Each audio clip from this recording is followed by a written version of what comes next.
Hey, what's up, Eric Archer?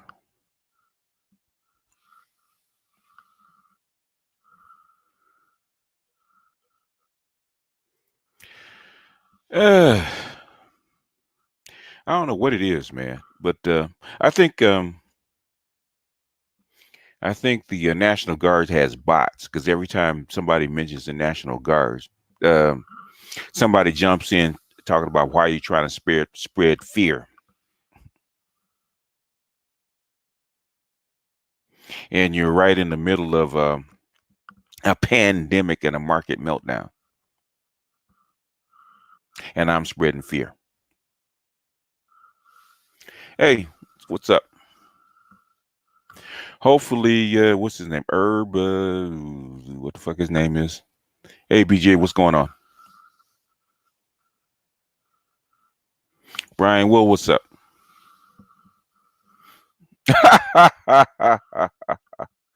Getting out a little frustration, Dr. Johnson. Um, I guess certain people are waiting for me to be wrong. And hell, I hope I'm wrong too. And like I said, I think we have bots or agents that are working with the National Guard or the Army because every time you mention National Guard, all of a sudden all the all the bots come in and talk about why you're spreading fear. I showed one video for 20 seconds. And in the video off of Twitter, they said, they were talking about there had to be Bradley fighting vehicles, which look like tanks. Because most people, it looks like tanks to them. And it said, look at the tanks on the train, right? You see all the string of like 100 tanks coming down the road, right? As far as the eye can see, same vehicle. And people have flipped the fuck out. And I always said it was the shit just got real because if let me walk you guys down the logic real quick. If you looked at what happened with China, you know about social spacing, right? And China didn't do it on time. So the epidemic actually spread. And then by February, you had them surrounding the city with armed troops, keeping the people in. And you had the army spread out over damn near the whole country, keeping people off the roads. Same thing happened in South Korea and Taiwan and Hong Kong and Spain and Italy right now, right? Nobody's allowed on the streets. So the army and the police are keeping people off the streets. That's your model. Now, America is a lot more liberal and they're trying not to do something like that. But thing is, if bodies start dropping, and the spread gets bad and the stuff gets more lethal than it already is, guess what they're going to do? They're going to start locking down cities and locking down exit points to certain states. They've already discussed this kind of stuff. And you need to do that. You need a military to do that. That's your National Guard. Now, hopefully, you will never have to do that. But the thing, in case you do, in case you need to enforce a curfew, keep people off the streets, police can't do it yet. That's the National Guard. That's what they're for. And a lot of people tell me that, well, they don't put tanks on the streets. Yes, they do put tanks on the street. I've seen them. Uh, I haven't been down to my local National Guard post, but they got two tanks. They have two tanks sitting in their yard. They do put them on the streets. I've seen them on the street. I've seen them on Manchester and Prairie. Right by the Forum, they had a tank.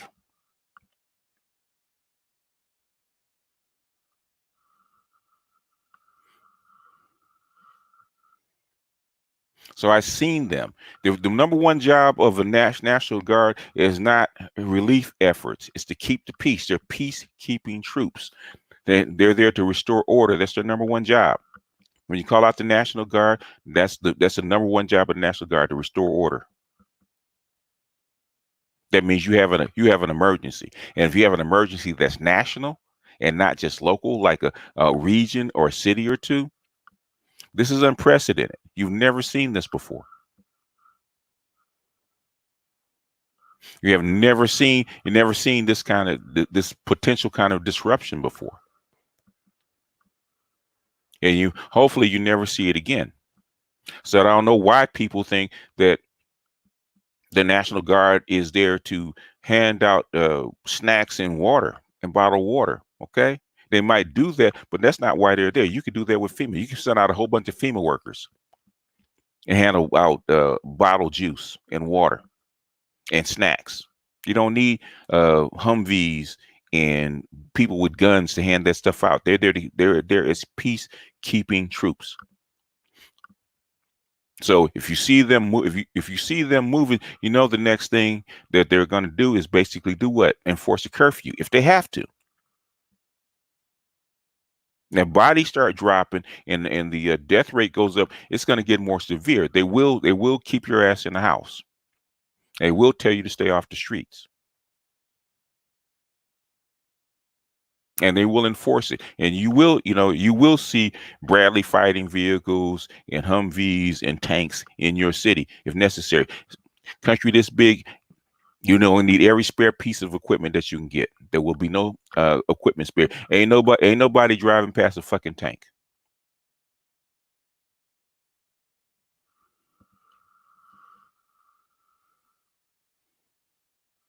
Humvees are for the streets, but the thing is, how many Humvees do you have for this bigger country? How many Humvees do you have for this bigger country? I've seen doing a ride. I've seen Humvees and Bradley fighting vehicles all over the city. You run out of equipment. Like I said, they got two tanks. I mean, two tanks at my at least they had them at my local National Guard right in the middle of the city, parked in the yard.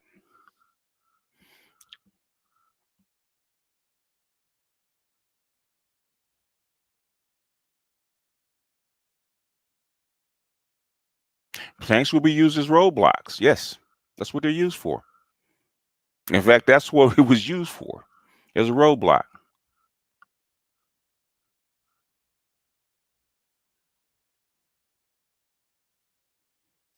The thing is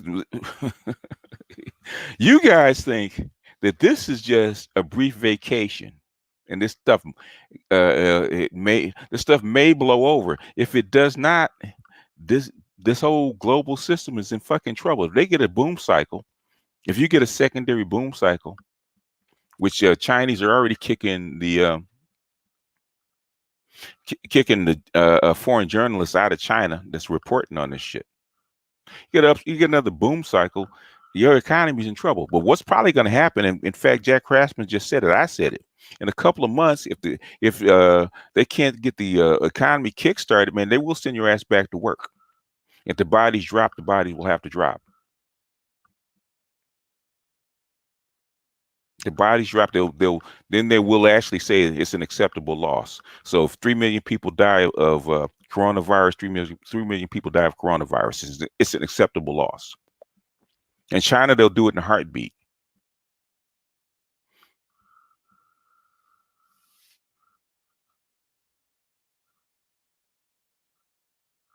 They have they have their orders, but the thing is, their orders are going to come in stages. They're not going to. We think they just all of a sudden start lining the streets with tanks and Humvees and machine guns. People are going to start to panic if you do that. They're not going to do that until necessary.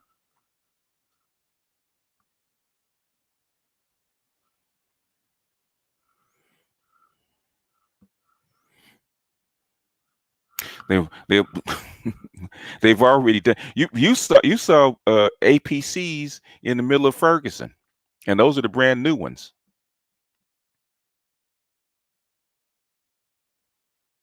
You saw the armored APCs in Ferguson, the ones that they had just bought from. I think they were actually manufactured in Poland and shipped over here. Saw a bunch of them. And guess what they were doing? They were drawing down on people.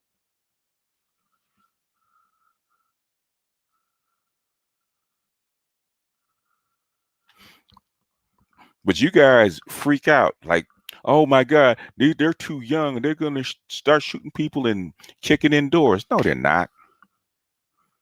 They're not there for that. But they will enforce a curfew. They will enforce a city lockdown. If you need to lock down a city, like I said, especially the size of Los Angeles, you're gonna need a lot of equipment. Say if the spread rate of Los Angeles actually boosts up, and all of a sudden you get like a couple thousand people dead within Los Angeles from coronavirus, they're gonna ring this city and keep everybody in. And and to do that, you're gonna need some firepower. You're gonna need a whole lot of equipment to do that. Or say a city the size of Houston, you're gonna need a lot of equipment.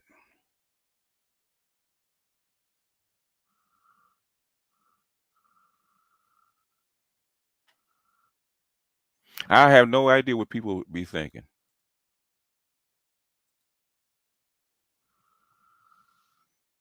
This is not a do nothing virus, man. Everybody I'm talking to, this is not a do nothing virus. You know, I've had three reports today. People emailing me of one of their loved ones, man, falling over, and now they're in ICU in the hospital. Said just today, some dude that was all over my ass about this is I'm over exaggerating. He's in Memphis. Okay, they got a 6 p.m. to 5 a.m. curfew. They just enacted a curfew. LA, we're supposed to have a curfew, but LA is too big of a city for it to enforce so far. But if they have to, trust and believe, just like during the riots, man, they will have their tanks sitting in the middle of the street with that 50 caliber daring you to go by, daring you to drive past that checkpoint. Because where I used to work was near the airport, had a checkpoint, and that tank was sitting right there, right by the forum.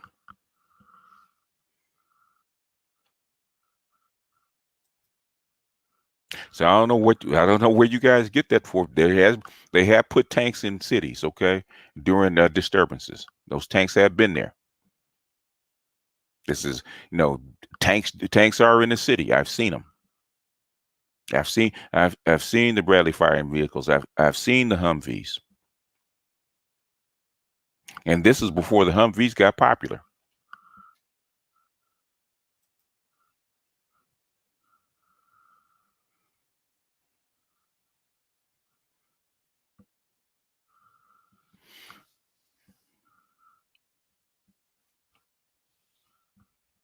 In fact, was it New Rochelle where they imposed they locked down the city of New Rochelle, where they cut off access when that was actually one of the first cities to actually get kind of like lockdown. Don't tell me what they can't do. Oh, they're there for relief. Bullshit.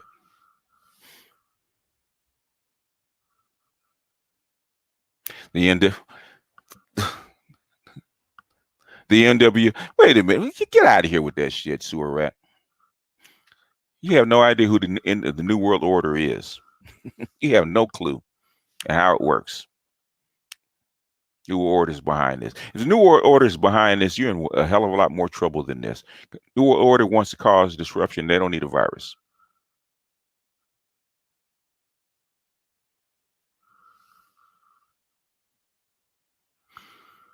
Will they? No, they will not retaliate against China when it simmers down. It's an accident.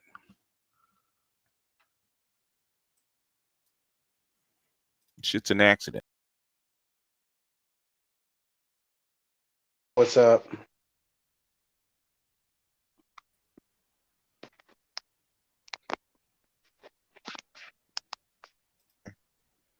Can you guys hear me? Yeah. Yeah, I hear you now. Yeah. Oh, Yeah, yeah, man. Some folks just need to learn to shut the fuck up and just not talk. If you don't know what the fuck you're talking about, learn to observe before you speak. Damn. Hey, BJS, yes. what's going on in China? Is this people still not understand what's really going on in China with this virus since it's been outbreak since November? Okay. Well, At some, BGS, yes, sir. BGS. Before you answer that, real quick, Mm, does me and Edward need to drop back off the panel so you and Chaos Rain can have some alone time again? no. No, okay, just making sure. No, it's not that serious, Patrice. Fall back. I mean, because last time you wanted some alone time with him, so I don't know, man. Yeah, but we're in some serious times, bro. Don't fuck around right now. We're in serious times. What do you want to know, man?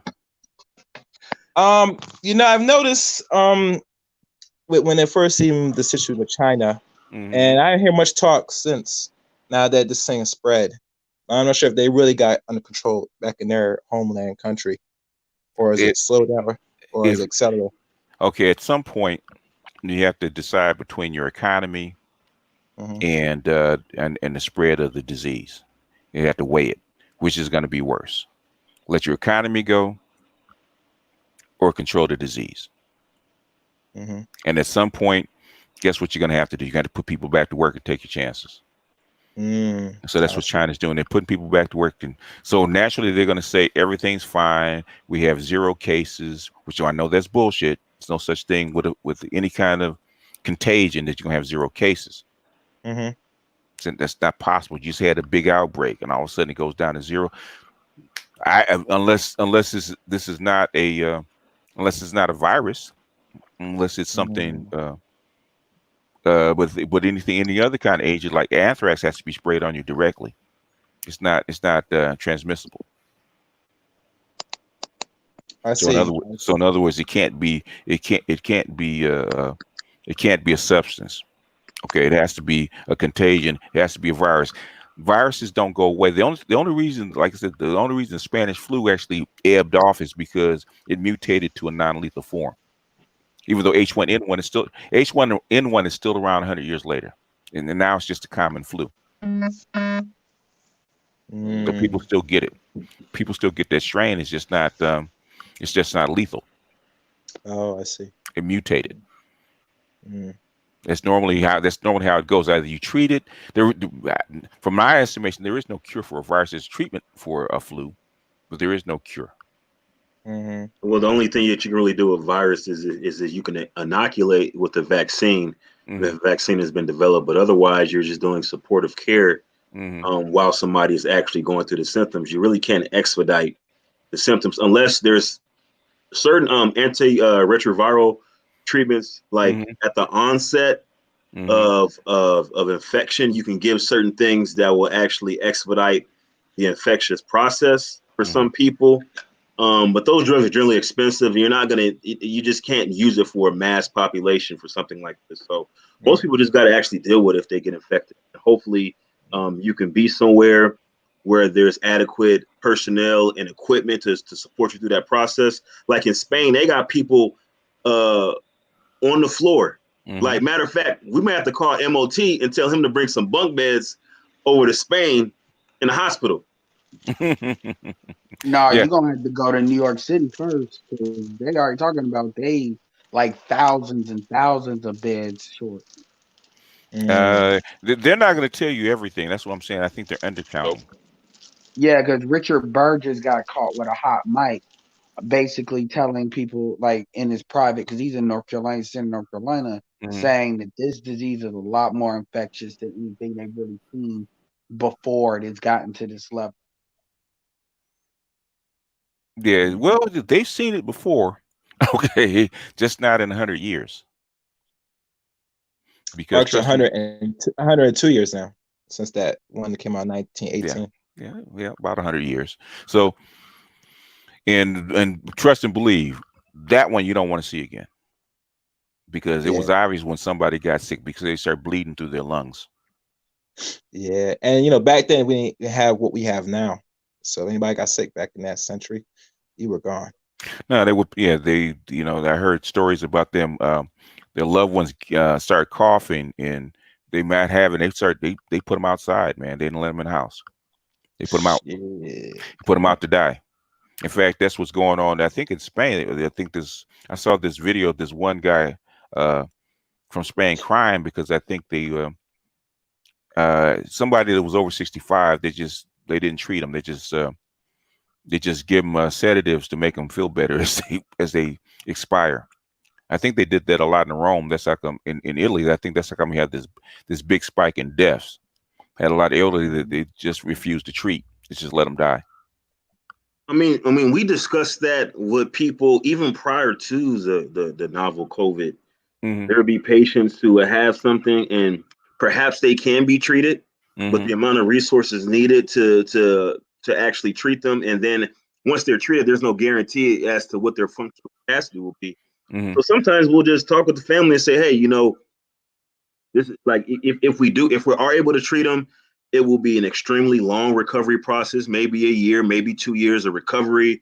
They'll use a lot of resources, and they may not even, they may not survive. And if they do survive, they may not be where they once were. So why don't we just look at some type of, palliative or, more like hospice type care where we'll just make them comfortable as they pass, So, and that was prior to Corona. Now with the Corona, you got overwhelming, numbers of people, because people are still, gathering, having basketball games, all kind of wild stuff going on. And then they just don't realize how serious this is. Yeah. And they won't, because they've never seen it before. I mean, I'm already doing stuff to prepare for a long haul. Like I've been doing reconnaissance. I've been looking at, parks, where they have outdoor type fitness equipment, because gyms could be closed for a long time. You still gotta kind of maintain certain things, so that way when this stuff eventually does get under control, you're able to resume life. What's going on, everybody? Hey, what's going on? I think that at some point, I would say 2, maybe 3 months at the outside, they're going to declare an all clear and tell everybody to go back to work and resume their normal lives and keep up the rest of that stuff hush hush. In America? In America, the bodies drop. Within a month or two, I believe. I think about 2 months. Yeah. So I think they said July. I think July is their date. I do believe July is their date, because I was reading an article. In fact, it was on CNBC. I was actually listening to it, and I actually pulled up the article where the glut of oil is going to get so bad that they were expecting the price of crude oil to actually go to zero, because it pays people to store it. Yeah, because normally I think the planet uses 10 to 30 million barrels of crude a day, and now it's less than 10. So there's a glut of 10 million barrels of crude oil a day that's in surplus, and it's headed downward. So BGS, you follow a lot of money patterns, and you're probably seeing a lot of the same things some of us are with regards to using the oil as an example. There's a lot of economic opportunity here if you pay attention, a lot like what SuperTriz is suggesting, not just with the stock market and stock options in general, but because there's been such an interruption, certain things will be cheap. There's certain ways you could take advantage of that. Because certain people are having issues with paying bills also, a lot of companies are becoming a bit more lax, for example, on having to pay them back immediately. Some of them are doing what they did with federal workers last year when they weren't getting paid, where they can extend, for example, let's say you have a car note, they can take whatever time period. For right now, it looks like about 2 months for a lot of people. They'll tack that at the end of what you would owe, and you don't have to pay anything right now. Yeah. And that could free up funds for, I don't know if you've talked about this already. My apologies if you have. They have talked about it. We talked about it with mortgages and other bills. And it was like a 60, it was started off like 60 days. And then it extended 9 days. I heard some people talking about it. It could be up to a year. Yeah, for mortgages. Yeah. For mortgages, so, this is a good time to really project for the long term, because I really get the opinion that, we've got this 2 to 3 month period where that's probably where we're going to go through the worst of it. But we're probably just going to get a green light to keep going, because at the end of the day, you need people for your economy to keep going, and they'd rather have something than nothing. You know what I mean? The thing is, eventually they will push people back to work and hope for the best. But if bodies really start dropping, then it is what it is. And then you're looking at a real black swan. I'm talking about the biggest black swan you've seen in this century, or in the past couple of centuries, really. Yeah, I think this is a complete global reset. This thing right here. Oh yeah, it is. I look at it as like a pause. Wait a minute. What are we doing moment? Like that's what I look at it as. It's a global. You don't want to know what a global reset will look like. You really want to know? Go ahead. 60%, the whole system collapses. 60% of your population will die. Okay. And whoever's left have to rebuild it from scratch. That's a global reset. You want to see that? No. Okay, that's a global reset. That's a real possibility. People. So what would you call this then? This is them. This is them trying to patch up the system and get past this black swan. This is them trying. This is them trying to do their best. Actually, because this is something they hadn't prepared for. They prepared for a bank going bad, a war or something like that. They prepared for that. They're not prepared for a pandemic, at least not on this scale. And as if the virus is as bad as they think it might be, and what they're hoping is that it's not as bad as the 1918 Spanish flu. If it is, God help us all. BJS, and it would be global too. The last pandemic, and you got to remember, you had less than 2 billion people on the planet. Okay, true. And it lasted for 18 months, and it killed 100 million people. Okay. It's so much scalar now, given that we were approaching 7 billion if we hadn't hit that already. And people were not. No, we passed 7. Oh, well, I'm late. Almost. So it's now 8 billion. Like 4 or 5 years ago, maybe like 6 years ago, 6 years ago, we passed like 7 over billion. 7.5 billion people. It's like 7.7 or something like that. But that's a global reset. Yeah, which is something that you don't even want to think about. But you got to realize that was when there was there wasn't mass transit like there is now. No. Right. So now you can really spread it a lot quicker. That's why it showed up. It showed up in Italy within weeks. You should say within days. And it's crazy that it just goes through the air like that. Like that's probably the most communicatable period, given that so many places do this whole close quarters thing. So, and if it's designed, and a lot of people think it was designed, it's designed to spread. Yeah, I believe it is. Yeah. And then the thing about it is that how long does this virus last on a vector?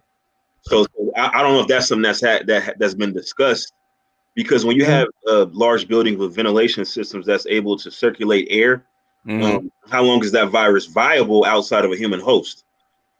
That becomes a problem. So they haven't done any case study info on that yet? Because I know there's some numbers people have been throwing around, like how long it stays on surfaces and how it can be airborne, but I didn't see anything scientifically credited, and I don't know if a board sat down and really established those parameters just yet. I mean, you're in the field, so maybe they briefed you guys.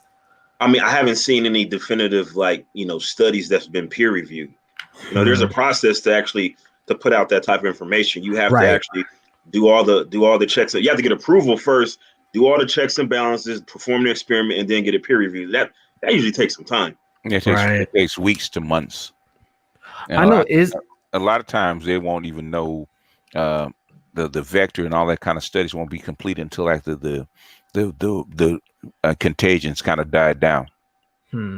So BGS, are we entertaining the idea that maybe this could have been made, or this could have been something that was constructed? The way they reacting, they know it was constructed. Yeah. The more you know, because I have never seen for any disease, even with the bird with SARS and the bird flu, mad cow disease. I remember all of that crap. I've never seen, even with Ebola, I've never seen guns come out like this. Yeah. Well, the thing about Ebola is that, I mean, a lot of the people that were infected, it was so obvious that they're infected. Like, like you got the hell away from them. But like this, you may not know somebody's, because a lot of times they're asymptomatic while their They don't viral load even is know. really high. I think that's the scary part. The possible 14-day incubation period. That's scary. Like for the person that has it, not to even really realize they have it for the first 3, 4, maybe 7 days. That's crazy. So imagine on your normal, like I work, for a local city down here in South Florida, and I'm at a bunch of different parks.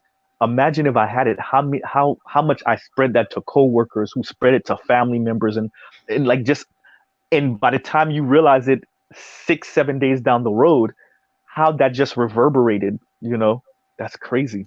Oh, something scarier than that. Imagine if people are flying and they go through the checkpoints, and the personnel at the checkpoints, someone has it. Maybe the ticket document checker that's up front looking at your ID, touching all on your stuff. Yeah. That everybody has to go. Yeah. That's what I'm saying. So that's why this was very irresponsible in a lot of different ways. And then people aren't kind of taking the what if very seriously. They should. You kind of look at best case scenario and worst case and kind of find a median between the two.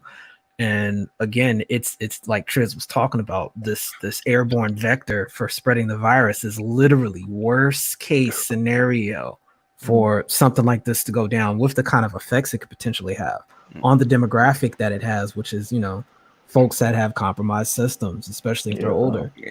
Basically, if it's sort of like the Spanish flu, which is SARS, actually affects people in the middle more than it affects people on the either side. I think for me, I don't know, it's just this thing. So I'm 33, and I've never seen anything this crazy before. And I asked my parents, who one of them is in their mid 50s, late 50s, and the other one is mid 60s also. And neither one of them, but they're both,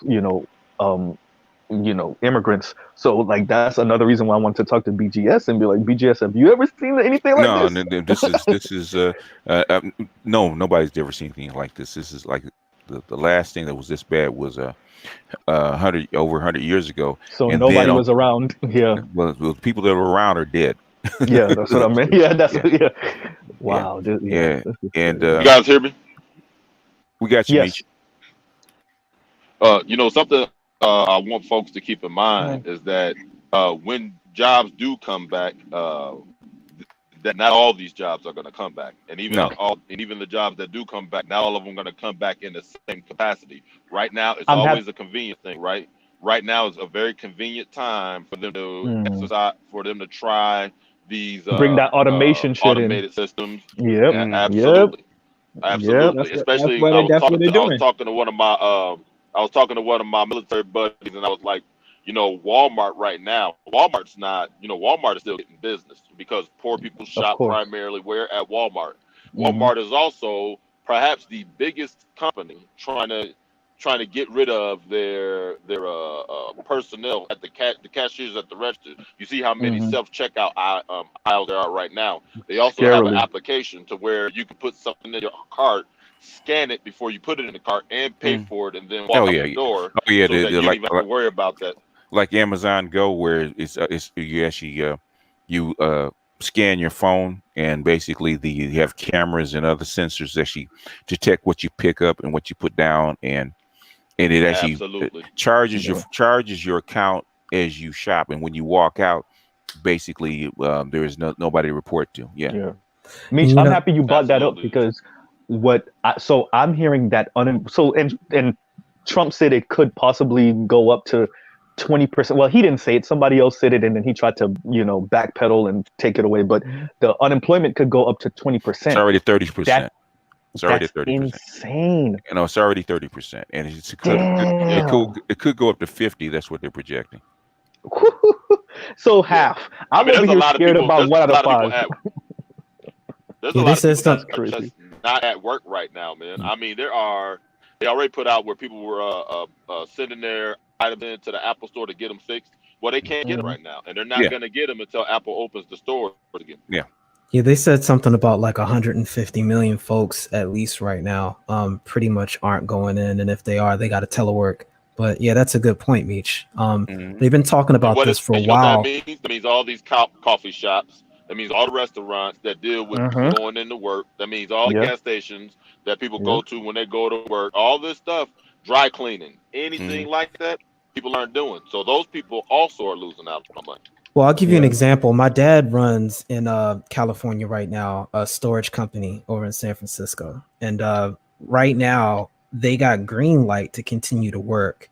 And what they're doing is they're having people literally call, and between closed doors, they're communicating with the customers, staring right at them over the phone, and they're using their cell phones to conduct business and do all that stuff. Insane.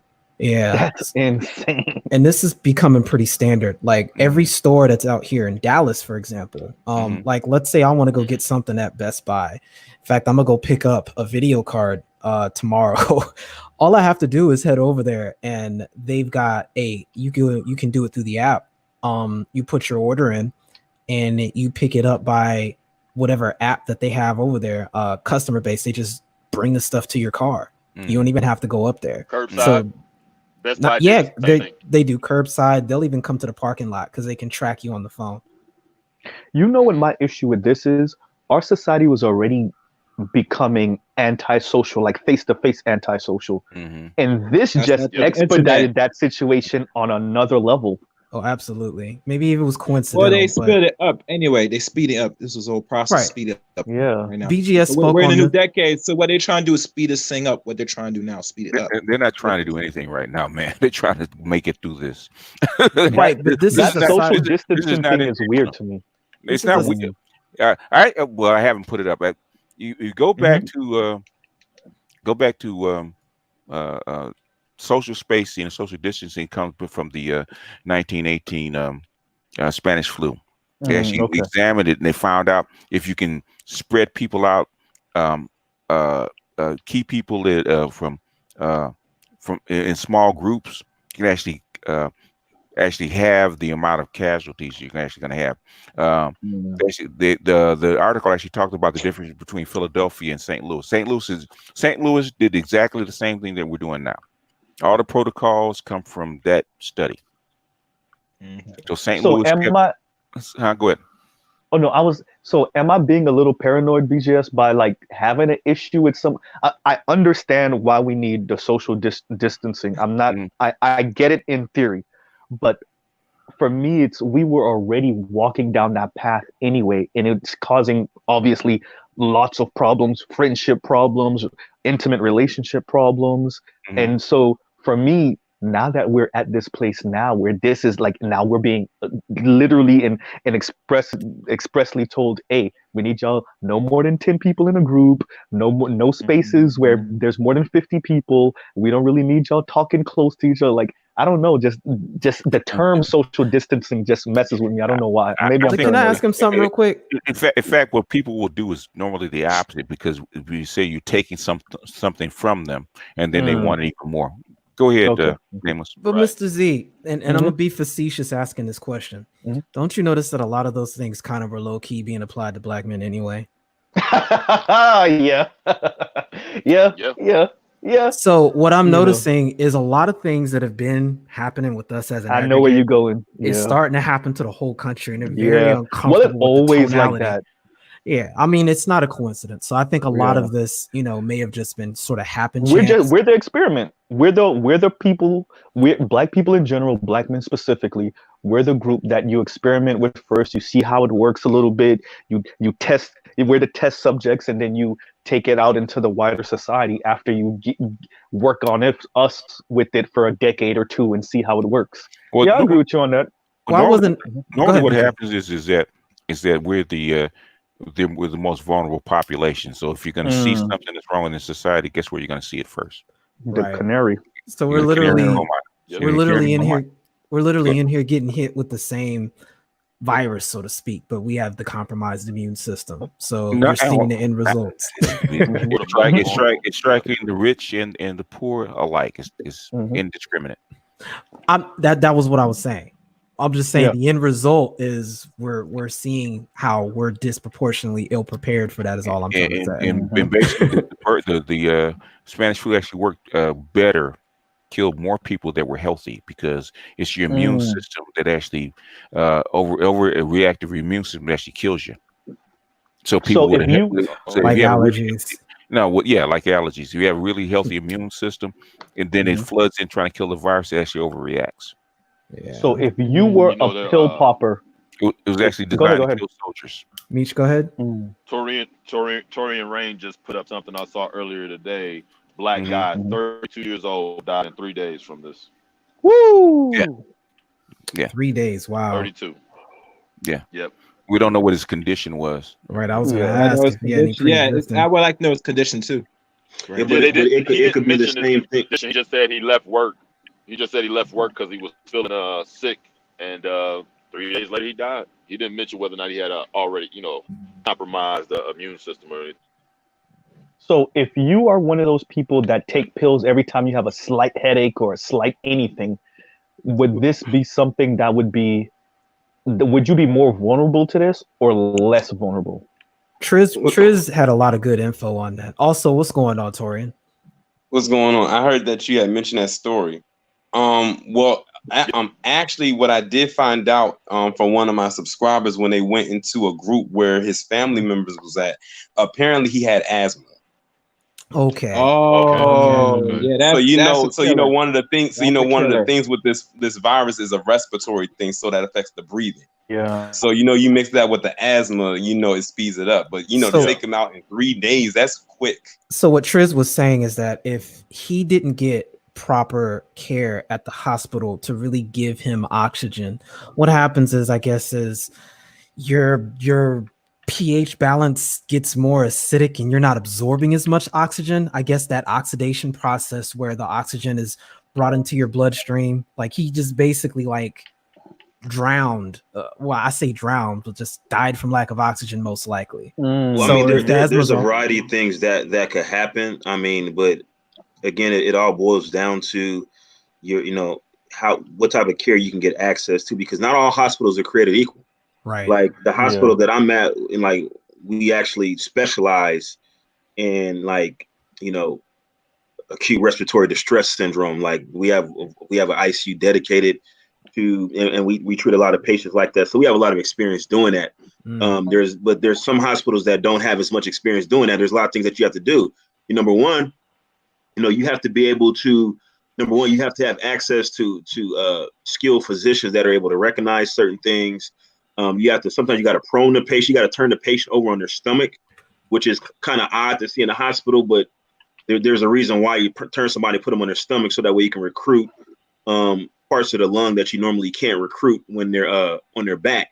Didn't know You have to use PEEP, with a ventilator. That has to be monitored. You have to do like serial arterial blood gases. I mean, it's a lot of stuff that's involved with keeping somebody alive like this. And again, it's like something that you can't expedite. You just got to wait. You just got to support them through that process, and make sure that you minimize the amount of organ damage that occurs, because what happens is you allow something to go unchecked, then it creates a cascade of events that ultimately leads to organ damage. And that's generally what kills you is that your impaired oxygen exchange. Sometimes your acid-base balance causes organ damage. That's just not compatible with life. So again, it's just one of those things where like depending on where you're at, you can have a different outcome, and you could be. It's not necessarily your physical condition, even though that does play a role. It just depends on your access to that quality care. So is there anything that people in various hospitals can do to get briefings on this, or is this stuff people already know, or like what do you think would be the this issue? is care that occurs in the ICU setting. So Okay. I mean, if you don't work in the ICU, I mean, you're not going to be able to implement these treatment modalities, because sometimes sometimes some people have to actually be paralyzed. You have to actually, when they say the medically induced coma, that's like generally what they mean is that you use opioids, sedatives, and then sometimes what you call a neuromuscular blockade to essentially put somebody in a chemically induced coma. So that way they have what you call vent synchrony. That means that the machine, the actual ventilator, will breathe is able to do its job without somebody fighting against it, because there's a natural inclination. What they do is they actually take the volume that you normally breathe, they put the volume down, so you're not taking as deep breaths. The machine makes you take shallower breaths, but more frequently. And what that does, it you know, your body is not designed to breathe like that. You normally breathe between 12 and 20. We'll have the machine set sometimes to breathe like 35, 40 breaths a minute. So your body is not designed to breathe like that. And on top of that, you're using body normally uses the diaphragm to pull down and create negative pressure, which sucks the air in, as opposed to machine forcing air into your lungs. So it's a different way of breathing. It's more frequent, and your body tries to fight against it. So then we have to actually do sometimes a neuromuscular blockade where we paralyze you, completely paralyze you. So where like you don't have any type of muscular function. So with that, you have to have people there that have to be able to watch over you 24/7. We have to constantly check on the patient, you know, because they can die if you're not paying attention because they're. So do you need a special license? I'm all in. I don't mean to interrupt, but this is just interesting. I didn't know any of this. It's interesting to learn.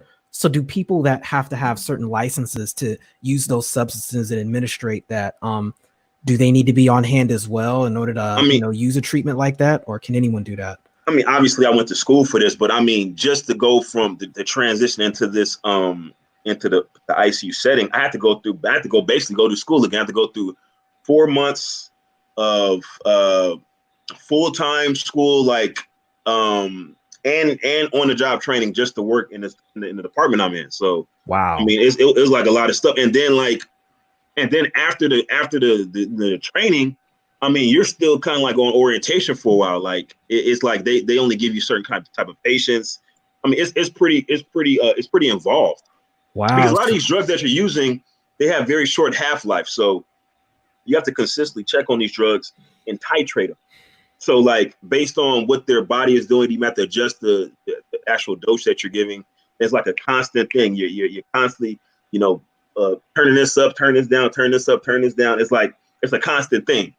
So it's like you have to have people there that know how to handle a patient like this. And so that's the problem. Like when I see like the videos in Spain and in Italy where people on the floor, that's probably why their death rate is so high, because like some of these patients are one-to-one patients. Like if you have a patient that you got to put on their belly, right? That's one nurse to that patient.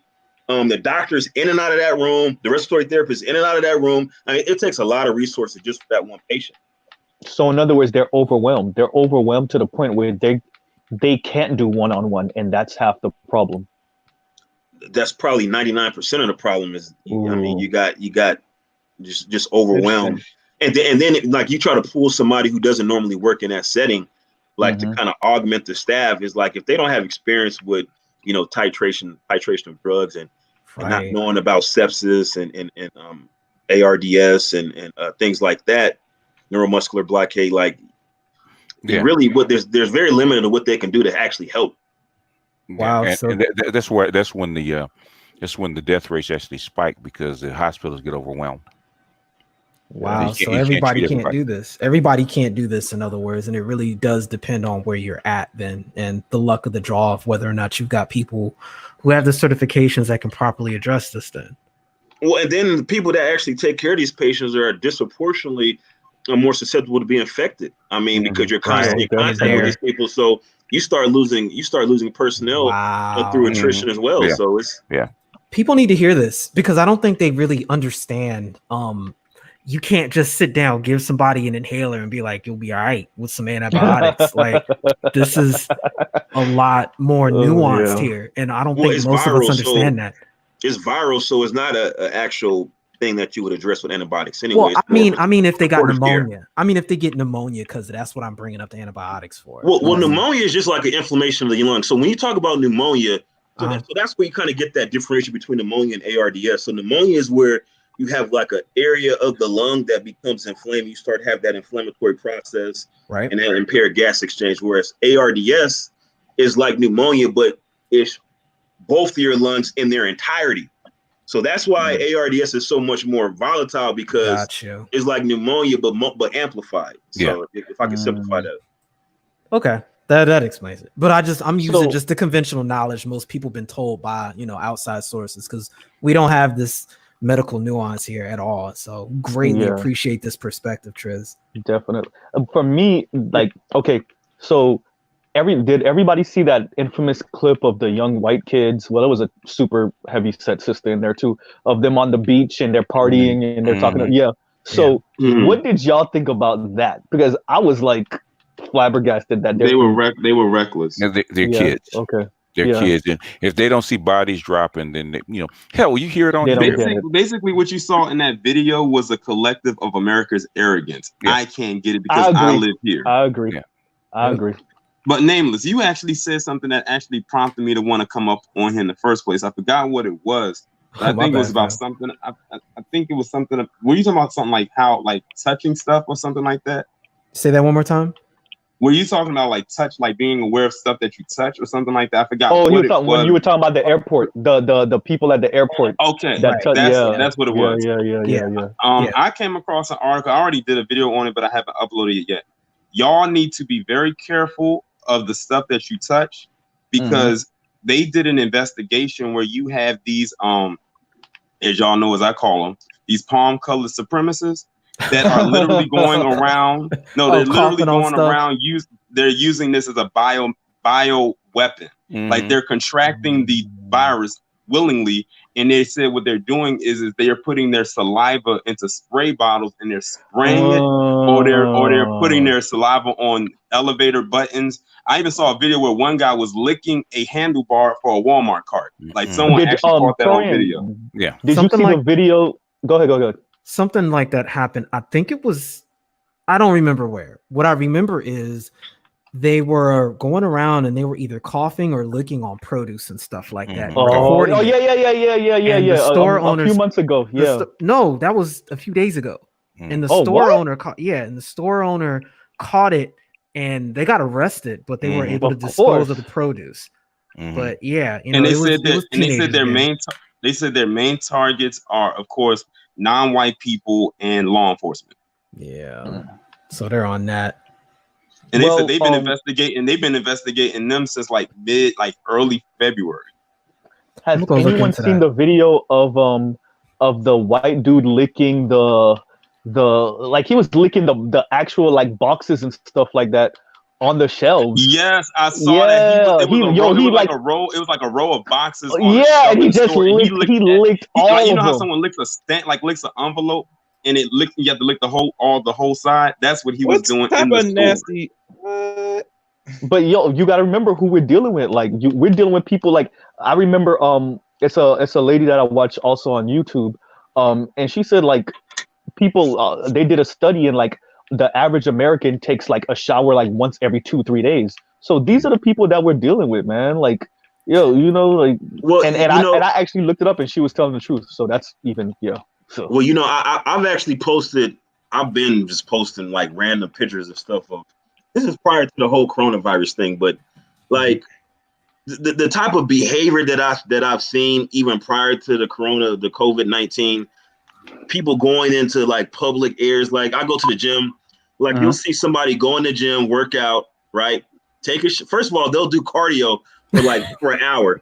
Then they'll go drip sweat all over the bench, as opposed to doing your sanitize first and then do your cardio because you're gonna be sweating. And then they'll go take a shower, right? If they don't just jump in the pool, but then they'll go take a shower, right? They'll go take a shower, come out of go in the shower barefoot, no flip flops.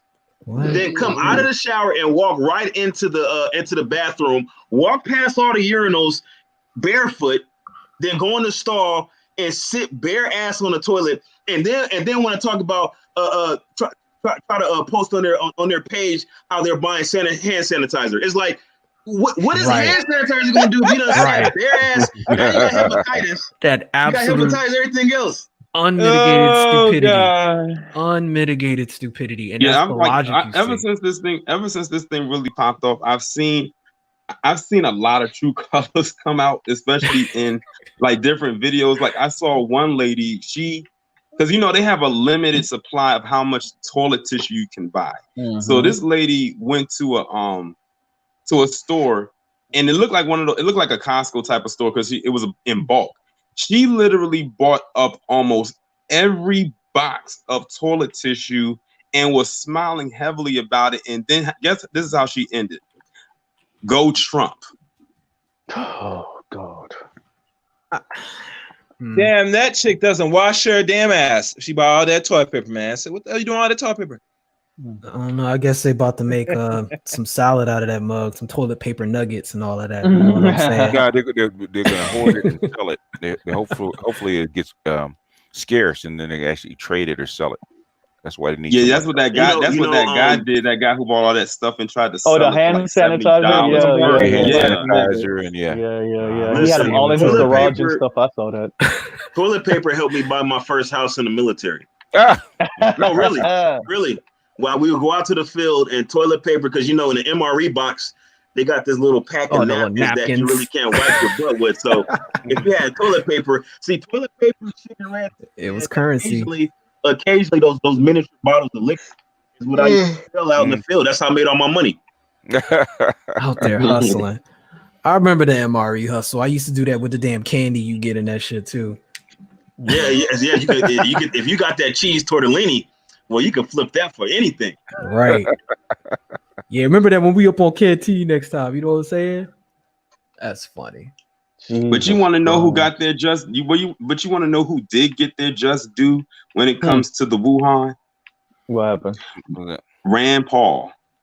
Oh, word! yeah, I heard. So I heard. that. Yeah. So I heard. So the reason why I say he got his just due is because 2 weeks ago he was the only senator that voted against having what was it? BGS, you might be able to help me out with this one. He was the only senator that voted against funding to actually help with the I guess with the not the progression, but the I guess you can say like it was something about $8 billion. I forgot what it was. It was supposed to be something that was supposed to help curb this thing or whatever.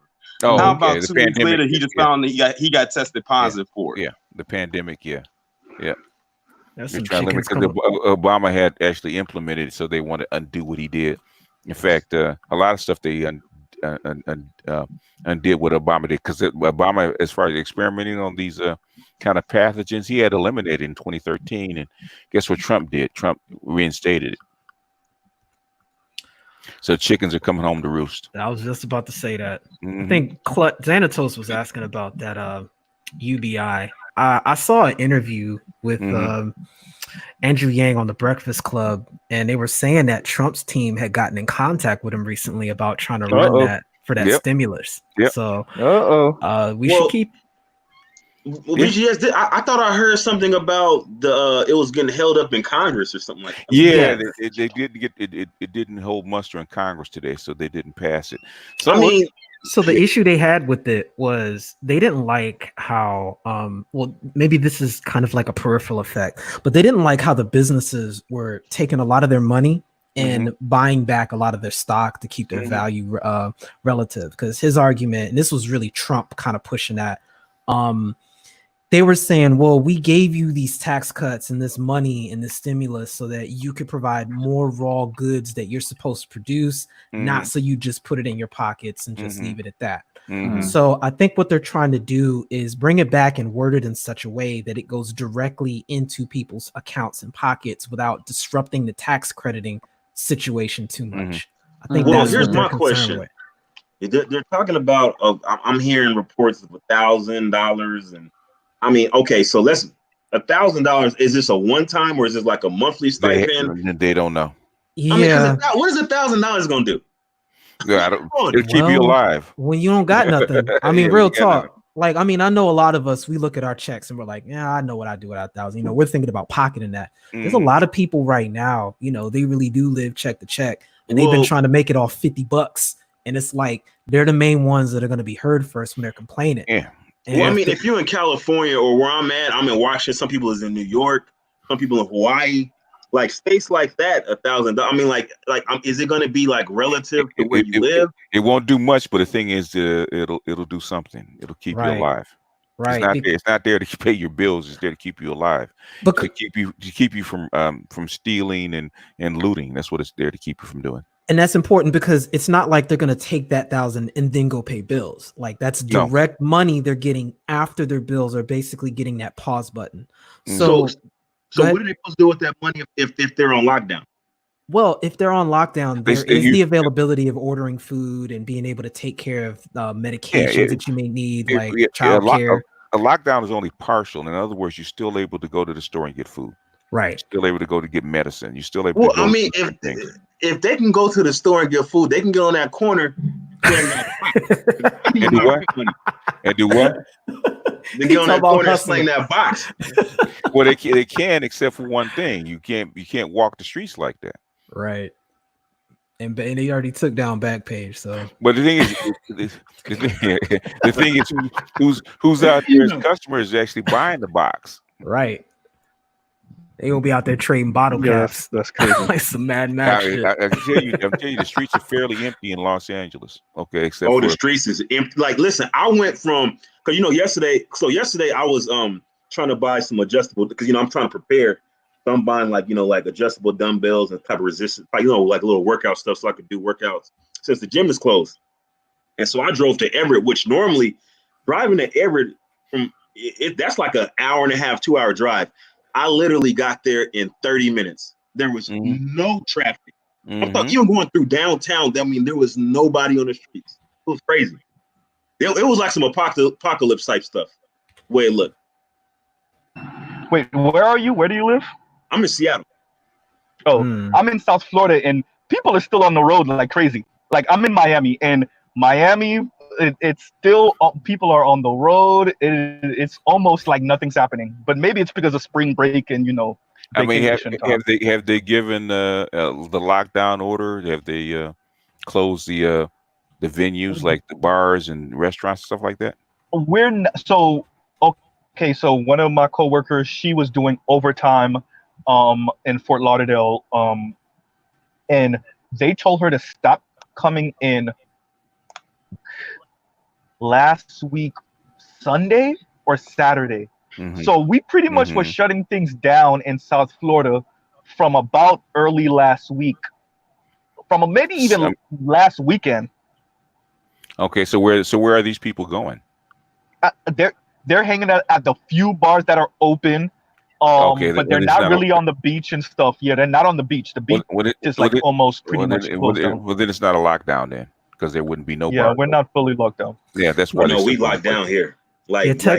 Everything is closed. Like the stores all have limited hours. So like even like the Walmart, they normally 24 hours. They only open between certain hours. Then they got certain hours where you have to be like a senior citizen to actually go.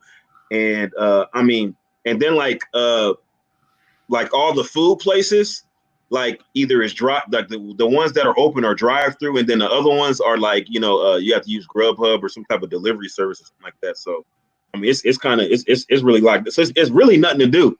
And so everybody's online going live and it's so funny because this exposes a lot of women who actually don't really have conversational skills because they're online, they're on live, and they're basically doing nothing. They're just sitting in front of the camera looking stupid. You got thirsty guys blowing their head up. That's basically what I'm saying.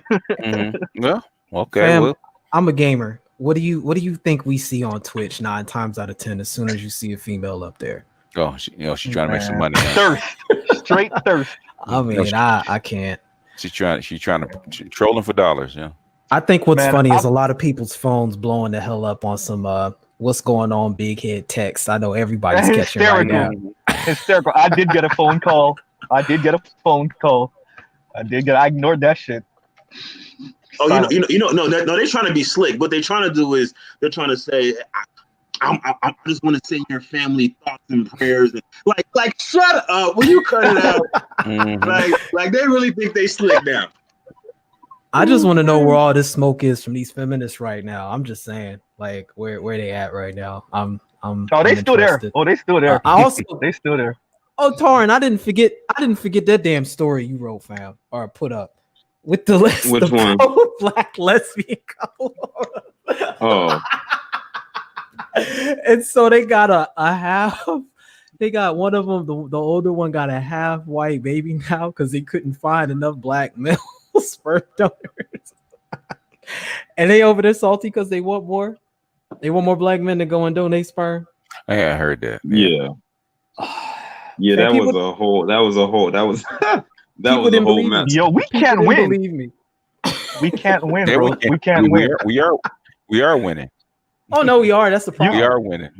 Oh, you gotta go into detail for me, BGS, because whenever I click on YouTube, I mess around and Paris Milan is on, and my dumbass always reads the headline, and instantly I feel like blood is leaking out my ears. I don't know why I do this to myself.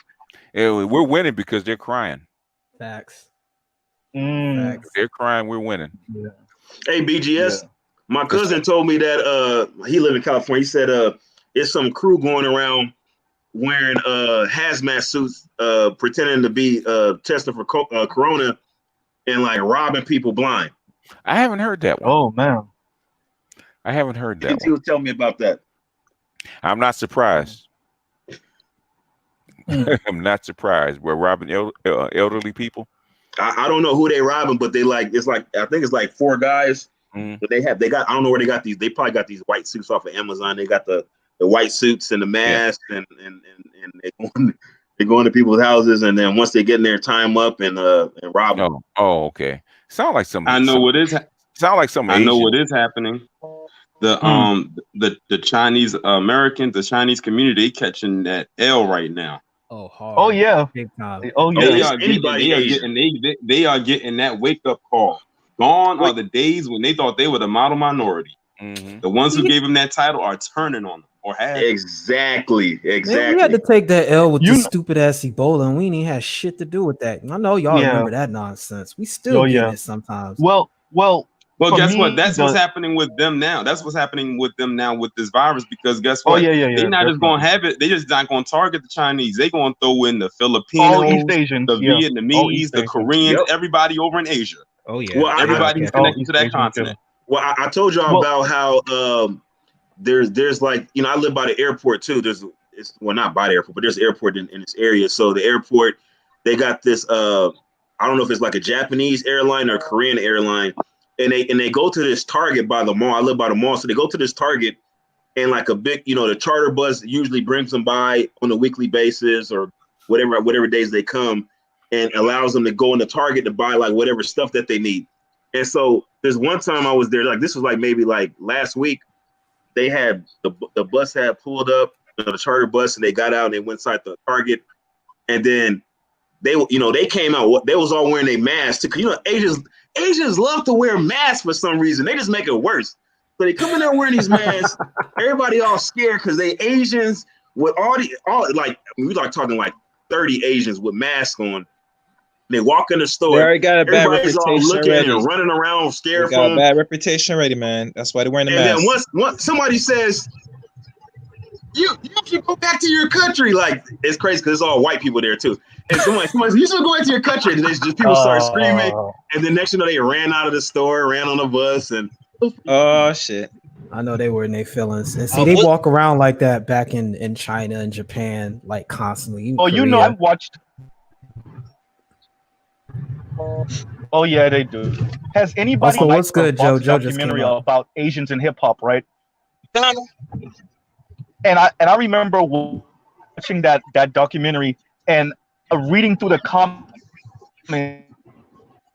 how pissed off Asians were that East Asians. Hey, Mr. hip hop, tell your own stories and don't use the word nigga. And they were livid about that. I remember just getting in the back. Am I Borgen, you said? Yeah, you may have a delay. Oh. Can anybody else hear? Can you hear him? He's breaking up. I can hear you guys. Yeah, perfect. Z's breaking up, but we can hear you, Joe. Z, you got Straight Talk Wireless or Metro PCS? No, I got AT&T. Let me see. Let me turn off. They hustling. They out there hustling with damn GameStop trying to stay open. Oh yeah, GameStop is in trouble. Hey, where did BGS go? Oh no, he left so that you can hop on. Can you guys hear me now? He's still here. I turned off the Wi-Fi. Now you guys should probably hear me. Yeah, what were you saying? Hopefully, I was wondering why GameStop's still open. Okay, so what I was saying is there was a documentary on Vice or on Vox covering Asians in hip hop, and I remember the East Asians being mad that Ebro pretty much said, if you're gonna be use the word nigga and tell your own stories, don't imitate black stories. And the East Asians were in the comment section the K-Rock shit. Exactly. Wait, say that again? The Koreans were doing this, right? Yeah, I think it was Koreans, it was some Japanese, but yeah, so I just remember going in a back and forth with East Asians in the comments about, some of their racist ideas about black people, and why would you want to say nigga They anyway? hella prejudice. What are they? It's crazy. And that's the thing. Like I remember, we got a gym over here at UMSU college or whatever. Man, they'll see a black dude walking or something, they'll go the other way. Like it's fucked up. Like I didn't know this until I started going to school there. A lot of Asian people are prejudiced as fuck. Like where you live towards black people, not just prejudice, but Missouri, particular to black people. Oh, Missouri. Yeah, they got that. Hell yeah. I'm gonna tell you how desperate these hoes getting up. I had went to the gun store yesterday to get me a Smith and Wesson 22 rifle or whatever, right? And the girl go see, I had, got on my charge and shit. She gonna see me coming to the car. She gonna say, "You need a girlfriend?" I was like, "No, I already got one." She was like, "You want another one?" I was like, "No." So she gonna say, "You sure you don't?" I was like, "Why?" You know what I'm saying? Like, what you on or whatever? She gonna say, this Corona thing got me scared or whatever. She's like, "If you take care of me, I'll take care of you." I was like, "I'm good, bro. Like, I ain't even on this shit." Like, Hey Joe, that's facts. One bitch is enough. Like, man, that shit crazy. Joe, that's facts. Shit. And they all over the place doing that shit. Like I'm sitting desperate as hell. I'm sitting here swiping, right? This bitch just said, this bitch just said, "I need a bodyguard." bitch, you better find one. Wait, she said, "I need to buy your heart." She said, "I need a bodyguard." Oh, bodyguard. Wow. Right. That's her whole profile. What make it so bad? I had I'm like, I got a girlfriend, all this shit. Like I live with this shit. Like I ain't on this shit. She gonna say, look, she was like, I understand. She was like, you ain't got to tell your girlfriend. Look, she was like, I'll be the side bitch. That's fine with me, long as you protect me when this shit go down. I was like, yeah, they can't. I was like, it's that. Yeah, I say it sound good. I was like, but I ain't. Nope. I was like, about a month and a half ago, I was on a date about a month and a half ago with I'm Haitian descent. I was out with another Haitian descent, and she pretty much straight up told me like, yo, like men over the age of 23 shouldn't be looking to have love just for the sake of love. Like essentially, she was telling me that all we are walking wallets and overlord bodyguards. And like, say it again. You're Borging. The best way for me to respond to her was to tell her, I'm Borging still. Goddamn. Wait, let me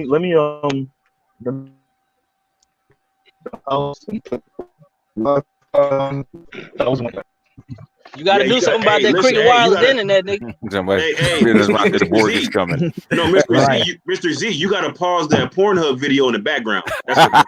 Real talk. Yeah, I'm not. Funny. People thought I was kidding when I said they're gonna get their wake up call, man. And when the shit hits the fan, I told you they were coming. Man, it didn't even hit yet. Like somebody farted, and they're already over here. It's like, no, they ain't here in mass yet. Wait another week. Oh, that's my point. Man, I'm saying they're already over here off a fart. So, right. Look, it didn't take much. No, that shit funny. If you know they're fighting over toilet paper, you know they're scared. Oh yeah, and I don't know any women right now, especially in my age group, that are comfortable and ready. Like I'm getting calls, texts every hour about how bored they are. Bored. How the fuck are you bored, right? In other words, come over so I can give you this coochie, and I can kind of wrap your mind around it, so I can get my bid in. That's all it is. They're not bored. I'm booked. I don't got the time. They need to go play some video games, go watch a series. Yeah, get that. Well, see, back in the day, we get that text for what you doing. Right. Yeah. I guess they are more creative now. Yeah, they getting a lot more creative. They trying to act like they're concerned. Like man, like yo, this coronavirus is crazy. I hope you're doing okay. Oh, I'm doing just fine. And hang up the phone. Mm-hmm. Can you guys hear me I'm at better work now? right now. Yeah, we got you. Yeah. Okay. Yeah. So I have AT&T for all you Quicket Wireless jokers. I have That'd be much better for you. Why you sound like Optimus Prime? Why you sound like Optimus Prime if you got AT&T? Right. Need you to I get don't right know. on business I now. know that nigga he trying to hurry up and clean up and shit. No, but what I was saying is like I was dating this girl and she straight up told me that any man over the age of 23, if you're essentially a walking bodyguard in an overglorified wallet. Like if you think you should be loved just for the sake of being you at over 23, then you're delusional and that's some Disney shit. And she literally said delusional and Disney shit. No, you know what that is? That's a woman that's projecting how her role has transitioned once she became the age of 23. How she's no longer able to be loved. Here's the killer. She's 33 with no kids and never been married. Same age as me. Was she's 3 holes and a maid. Yep. That's it. And a cook. Yeah. Now you might not want them cooking anymore, man. I was about to say they out here being microwave queens. Fuck around and have steak in the microwave and shit. That's what I told it. I tell you 3 holes and a maid. Right. So macaroni and Cheerios, nigga. The wall stands undefeated. What are the 3 holes, BGS? Huh? What are the 3 holes for those of us that just joined? Her mouth, her pussy, and her ass. Oh, okay. Call it Greek Orthodox and shut the hell up. Yeah, you're basically you're a 3-putt green. and a feather duster. And you know what's crazy? Like this was a cute girl and like relatively smart, right? But what I learned is like when you're bitter and angry and lonely and haven't had sex in 4 years, which she divulged that to me. Bullshit. That's some bullshit. I believe her. No, I believe her. I believe bullshit. her. I believe got her. a fucking brontosaurus dildo in her damn drawer. Nah. And let me tell you why. Let me tell you why I believe her. Okay. Because it's not a question that I asked. It was randomly threw out there in a random conversation. Because I was like, according to the data, millennials are having less sex, blah blah blah blah blah. And mind you, she had been drinking, and it just random out of nowhere. No wonder I haven't had sex in 4 years. And I'm like, no. Z, did you smash that? Z, did you smash? Z, did you smash? That bitch she got ran last week, nigga. So why was she talking to you? You should have given her the finger test. No, so we met at a dating mixer. It's bullshit. Right? And it was so random. And I was like, why would you even divulge that information randomly first time meeting? Because she didn't randomly divulge that to the other 50 niggas that she fucked. Right. Yeah. She wants you to take care. I've heard that lie too. Here's the thing. I think she used to probably be out there for real. But that 4-year thing, let's. Okay, I'm gonna ask everybody to go super hypothetical with me because I know y'all don't believe her. Okay. Let's say she is telling the truth. Okay. What do y'all think about that? Let's just say she is telling the truth. What do you think?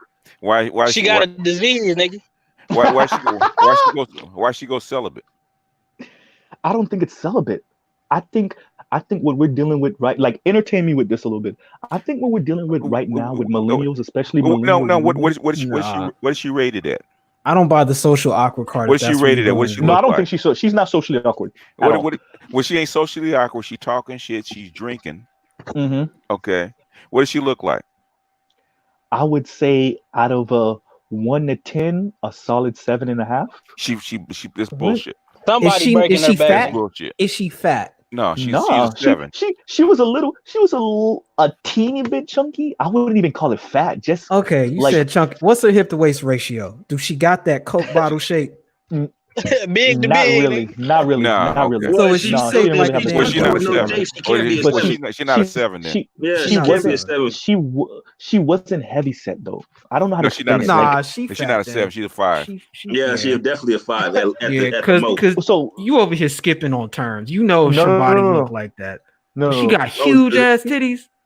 She shaped like a big breast. Send him her number. I don't like big breasts. She a 5, man. She's a 5. For all you big titty niggas, I'm not one of them big titty niggas. Unless she's one of the model chicks with a stunning face. She did have a super cute face. She cute. No, she's 5. Nah, she a 5. Hey, bro. Nah, she a listen, bro. 5. Listen, bro. Well, I mean, she was bro, 7 and she was a little chunky. She was a bad bitch, but she a little chunky. Nah, you didn't say that, so she ain't no 7. She a 5. Right. But I've been playing down shit. I've been in South Florida my whole life, so my standards is dumb high. So like high. So like when you say high to me, when I don't ever say bad. I never say anybody's bad. You got to be like, I don't know who I call bad. How you doing? You know what bad is when you see it. You see that shit and you don't even know how to describe it no more. Nah. Yeah, that's what I'm just like.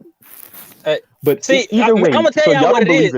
Mm-hmm. Mr. Z wanted to get something from me. He just wanted to see what we think about it first. That's what it is. No. I've been stopped talking to her. That's over. It's done. It's been done. Why you said a month ago? No, I said a month and a half ago. I haven't said anything to this girl in over a month and a half. Did you smash? He said he didn't. I don't know why you wasting your time. You didn't find nothing in common with this chick. You met her at a mixer. She was built like a refrigerator. Like she had no hit to waist ratio. She looked alright. Dude, you could literally go on an app and just blind swipe and get something better than that. She ready to smash that night. What the fuck are you doing, fam? Find hysterical. Here's the thing. So the mixer was cool. The first date was cool. The second date was cool. It's on the third date. You know when conversations start getting real and you start talking about more important shit than your favorite TV show and your favorite fucking cars and all that other lame shit. When it start getting real about, hey, this is the type of life that I want to live. This is where I am right now.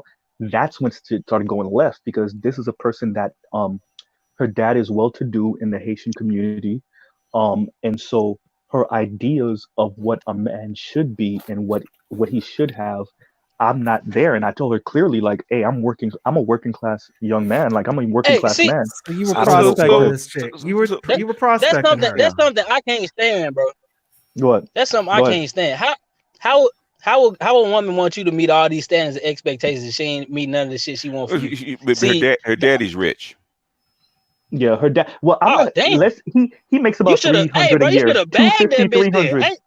250, 300 a year. So I don't know if that's rich. I don't know about all that, but in the black community, that's rich. Okay. Okay. Yeah. Hey, you could have bust that down every day and had her giving you a check, nigga. Hey, but I couldn't lie, bro. I couldn't lie, bro.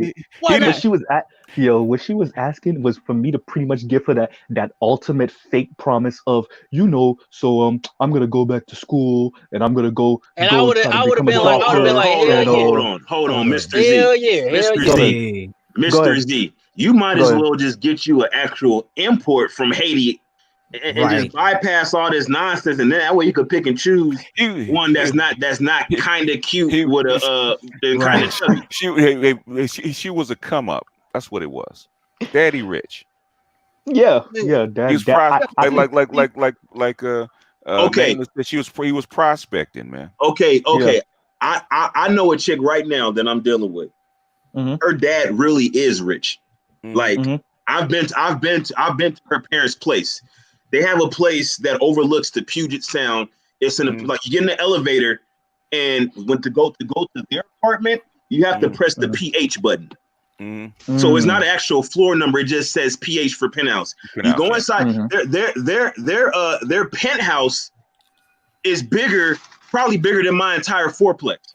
Mm-hmm. That's how big it is. Mm-hmm. And so when you go in there, it's like you know when somebody's wealthy when the refrigerator is actually stocked by their maid. So everything in the refrigerator, you open the refrigerator door, it's all neat and orderly because the maid actually stocks the refrigerator. The maid actually got the refrigerator for the patio. Now, the thing about it is that because her dad is rich doesn't necessarily mean the wealth is going to be transferred to her because she has brothers.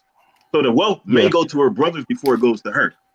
So just because her dad's rich doesn't mean it's a come up for me. Now, I like going over there because it's very nice and comfortable. You know, they got all kind of refreshments and nice food to eat, and they got the view and stuff like that. But that doesn't necessarily mean by me being in proximity to her, I'm gonna be able to touch that money. So that's how I felt. And for me, okay, so she came up with, and I want to say this person was imaginary, but some guy friend of hers that they were having a conversation, and Buddy Rowe, she had to tell him, hey, you know, you need to lose this idea that you're just gonna meet some random woman that's gonna love you for you. You're over the age of 23. You're never gonna meet that woman. You know, any guy that thinks that some woman's gonna love him just for him over the age of 23, you're being delusional and you're on some Disney shit. So these were her own words to me, and so that's how she was like, I have something to ask you, because I was talking to one of my guy friends, and that's how she introduced the conversation to me. And so we got into a conversation. I was like, well, you know, as millennials, it's we taking later to launch and blah blah blah. You know, I'm explaining shit to her, but she didn't want to hear it. It's almost like she wanted me to come out my mouth to just be like, yo, so yeah, I mean, like you're right. Like what? And what I tried to explain to her was, feminism just didn't free women, it freed men too. So we're not just your walking wallets and overglorified bodyguards no more. Just like y'all not just our maids and our sex objects anymore, we're not your walking wallets anymore. And she had a hard time understanding that. You were supposed to be her concubine, man. That's why she picked you. Well, yeah, because the way I speak and the way I dress, she thought I was made. You're supposed to be fucking her. That's what she wanted. How much money you spent on this chick, man? You wanted a few hundred on dates. It wasn't nothing too crazy. It was like that's maybe crazy, 300 date, 300. Bruh, you couldn't tell this off the second one. No, man, that second date was dope as hell. What do you mean it was dope? Second date was straight. We just talked about all the shit we had in common. It was the third date when it was left. What? I don't know, man. Your radar may be busted, fam. How come you didn't do that on the phone? Your radar might be busted. How long do I have to tell you guys? How many times do I have to tell you guys? All that other kind of get to know you conversation should be done on the fucking phone for free. Yeah. All dating for is to get the vibe of her with some physical contact to see if she's cool. All that other shit about talking about whatever in life, all that kind of stuff, that can be done on the phone. Dude, your first date should have been in the goddamn coffee shop. It should have been the first coffee shop. Goddamn coffee shop. You got me fucked up. Get a milkshake. He was trying. The nigga was trying to climb. He was trying to climb classes. That's how he had to spend all that goddamn money. That was almost a semi-simp move. Because I'm gonna tell you right now, but when you spent that bread, you the first date was at Bahama Breeze. It wasn't nothing crazy. We didn't go to no freaking 5-star restaurant. What did it cost you at Bahama Breeze? And that's the thing. If a bitch like you, she ain't gonna you can take her to McDonald's. What you said? You said $90? Like $90 or something like that. Come on, man. 90. I wouldn't spend $9 on a coffee drink. Tripping, nigga. I don't know. That ain't you could have got a meal from McDonald's for $8. Sure. So in other words, she wasn't even bad, and you know she's coming from your country, been Americanized, and is on that bullshit. Yeah, and is over 30. You're not talking about a 23-year-old fresh out of college. Like, definitely. Yeah, let's make this work. You know, a 33-year-old. So let me justify what you're saying too. I was born and raised here. She was born in Haiti and then came here at a young age. Why'd you pick her, man? She was cute. No, she wasn't. she wasn't. No, man. You don't spend $90 on cute, man. She was cute. It was $90, BGS. I didn't come out the pocket. Dude, like $200. You spent full price for a used car. You spent full price for a used car. That's what the fuck you just did. I have guys that are millionaires that wouldn't spend that kind of money on a first fucking date until they got to know the chick. You never wasn't even really the meal was my drink. I'm the one who put, like, yeah. Go ahead, Mr. Z. Just admit you wanted to get it from her and you didn't get it, bro. Just admit it, bro. You don't want to admit. I did want to, but that's not. You simp, man. Listen, bro. You spent $90 on the bitch, bro. That shit ain't. She wasn't your girlfriend. $100 on this shit, man. You call it simping with an accent. He's simping. That's what you did. Wait. I don't have an accent though. She doesn't. Hey, we ain't got sympathy. We got sympathy, nigga. That shit crazy. And she played you for the simp that you were. Right. It hit you with the full feminist card. Just came out and transformed on your ass like a whole Decepticon. She wasn't. Was it feminism when she expected me to still play the traditional role? Dude, she won already. You spent all that goddamn money. Feminists do that all the time, man. She unloaded you. Yeah. Game recognized game. Now you lame in the brain, super bitch. What you get trying to go, did? God, you dang. You just don't want to admit you busted, man. You were simping. See, yo, that shit. Yeah, bro. Look, just like the video. Just like the video uploaded about the dude playing that in that friend zone game. No, here's the thing, BGS. I didn't even tell you the worst part. The worst part, the reason why, nigga, it gets worse. It gets worse. Oh, it gets worse. It gets worse. Don't lose your card up here, fam. Please. No, hey, I'm okay with having y'all burn the card. So, bro, when I tell you we're in the car talking to a friend of the crib afterward, and talking about like you're talking about a 33-year-old that's still talking about Angry Man's on air. Things that happened to guys overlooking her when she was like 15, 16 years old, and she's still traumatized by that shit.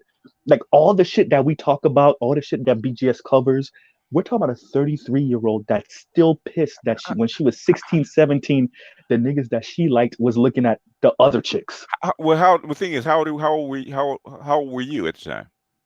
No, we're talking about something that happened like two months ago, maybe a month and a half. Oh, I'm 33. I'm 33 also. Both of us were 33. Okay. Yeah, and that shit's crazy because I'm like, I don't remember any of the girls that overlooked me in high school. Bitch, you still remember these niggas' names. If she's 33 and you're 33, she's too old for you, period. Well, she's too old for you. If she's saying that to you, that means you are not her type, man.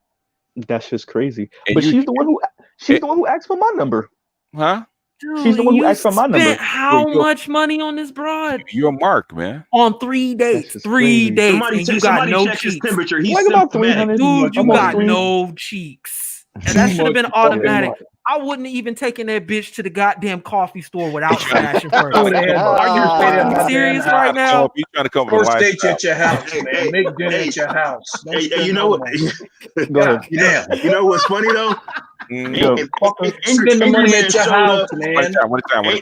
Angry Man showed up right when Chaos Rain left. I don't know if he was ducking the fade or what. Angry Man might be ducking the fade. The ninja vanish. Oh man. But I don't know, man. Like that, it was just crazy. That's when. So we pretty much like both stopped talking to each other after that night. Because I'm like, bitch, why are we 33 still worried about? Because you worried about what happened when we were 16 years old. She's telling. Basically, you're becoming her emotional tampon. That's what you are. Yeah, that's what I want to know. Why were you there long enough to hear her story? You heard her story. Okay. You know what? Okay, you know what it is. I'll tell you what it is. Why he did this shit, right? She threw out that bait that my daddy's got money. Mm-hmm. Okay. No, I saw the house. I picked her up from her dad's house. I saw the house. So you envisioning this lifestyle with this girlfriend as well? No. Nigga, please. No. Reverse gold digging. Is he reverse gold digging? I never. You spent $500 on an II chick, man. No, hold up. 500. How you went up to 500? Mr. Z, let's keep it a buck. BGS, you went up to 500 on my ass. Was this chick a 3 or 4? Was she a 3 or 4? Let's be honest. No, there wasn't a 3 or 4. She was a 3 or 4. Let's be honest. I bet she was fatter than that. She was an 4, man. It's Terrain not still in. I was about to say, because I have Terrain on IG. I would have sent him a picture of her because she's still following me and I still follow her on IG. No. Matter of fact, what's her IG link? I'll look her up right now. I'm gonna tell you right now. Give me a second. Matter of fact, we go on my Instagram right now. I'm gonna tell you right. Of this. I'm thinking 3 or 4. Be the president of weight logically, you simping these hoes biology.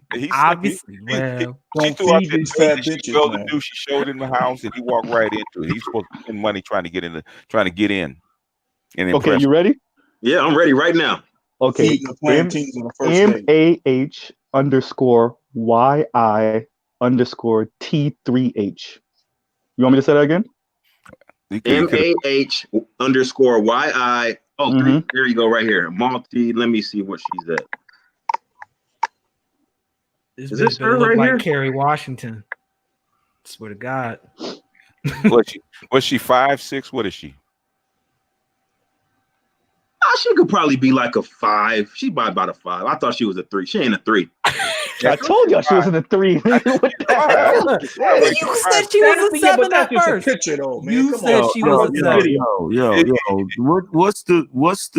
What was you giving out? The Instagram? Let me see it, man. Because you can't judge no fucking women by what these niggas. Thank you, Angry Man. Motherfuckers have lost their goddamn mind.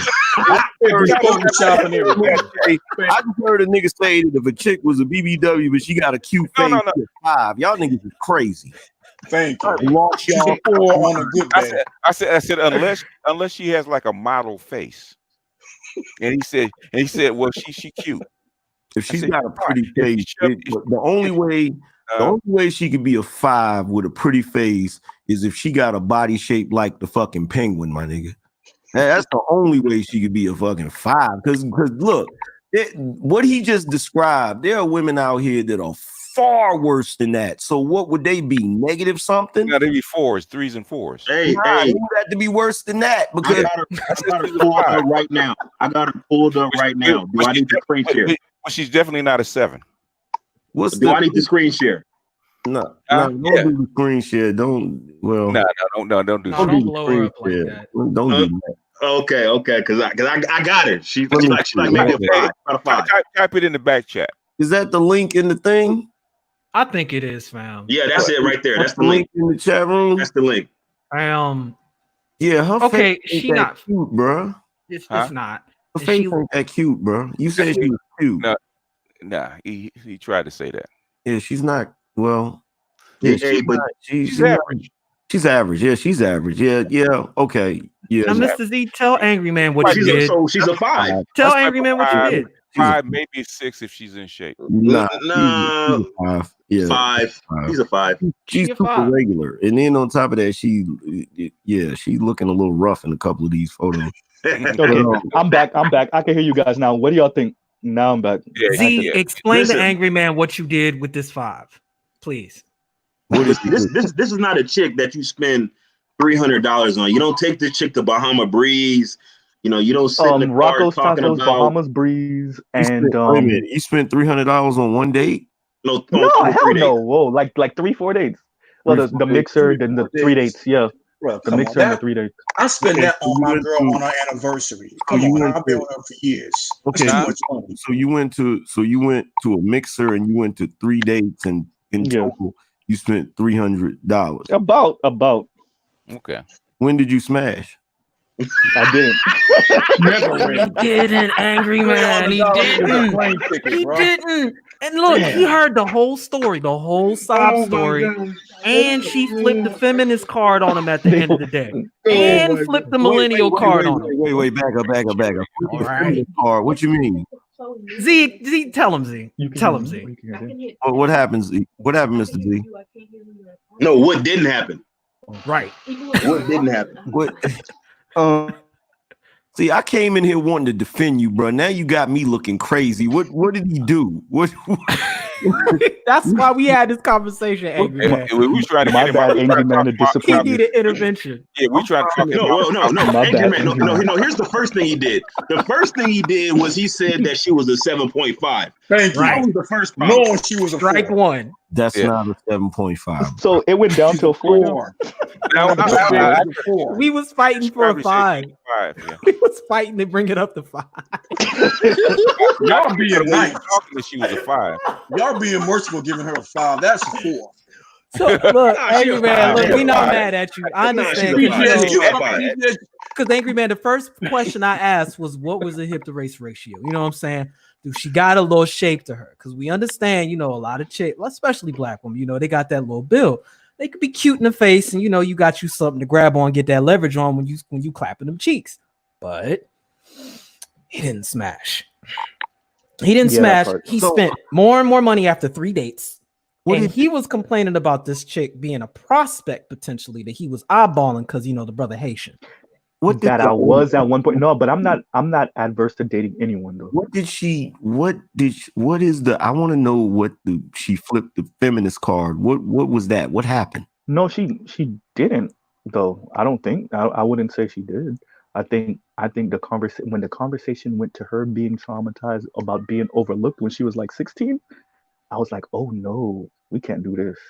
We can't be still traumatized about being overlooked when we're 16 and 17 years old. Nah, bro. Now bring up the statement she said about men. Oh yeah. Any guy that's over the age of 22, 23, and you expect to be loved for just you're delusional and you're on some Disney shit. Now, is that not a feminist flip card or what? Okay. And what did you say back to her? I said the age of launch for millennials is way older, and I don't know what world you're living in. No. No, I did say that. No, if she said some goofy shit to you like that. No, I said that. No, I'm talking about the first thing she said about any dude that's over a certain age. Oh yeah. For him is delusional. Mm-hmm. You should have told her any chick on the fucking planet that thinks a guy is not initially trying to get with you just for some ass, you're fucking delusional. And the fact that we haven't fucked yet means that this fucking date is over. That's my point, angry man.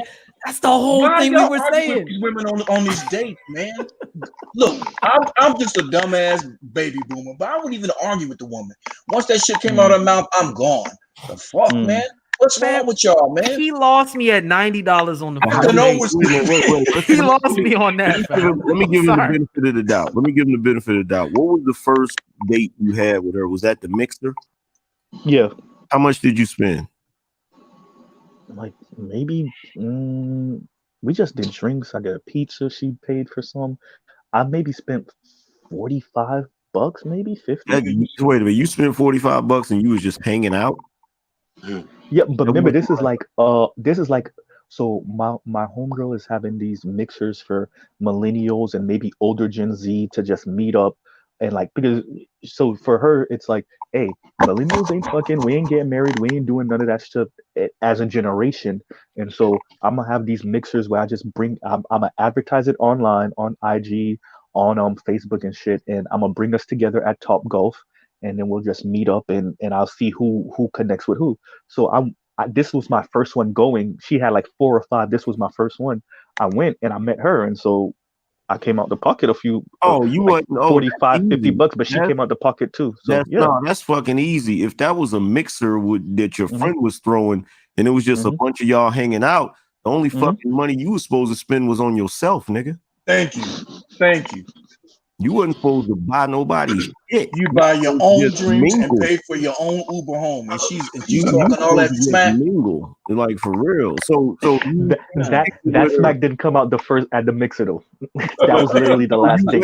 That didn't come out in the mixer. So wait a minute. So you kicked it with her, and then she gave you gave her your phone number, or she gave you her phone number? No, so we actually didn't give each other the number.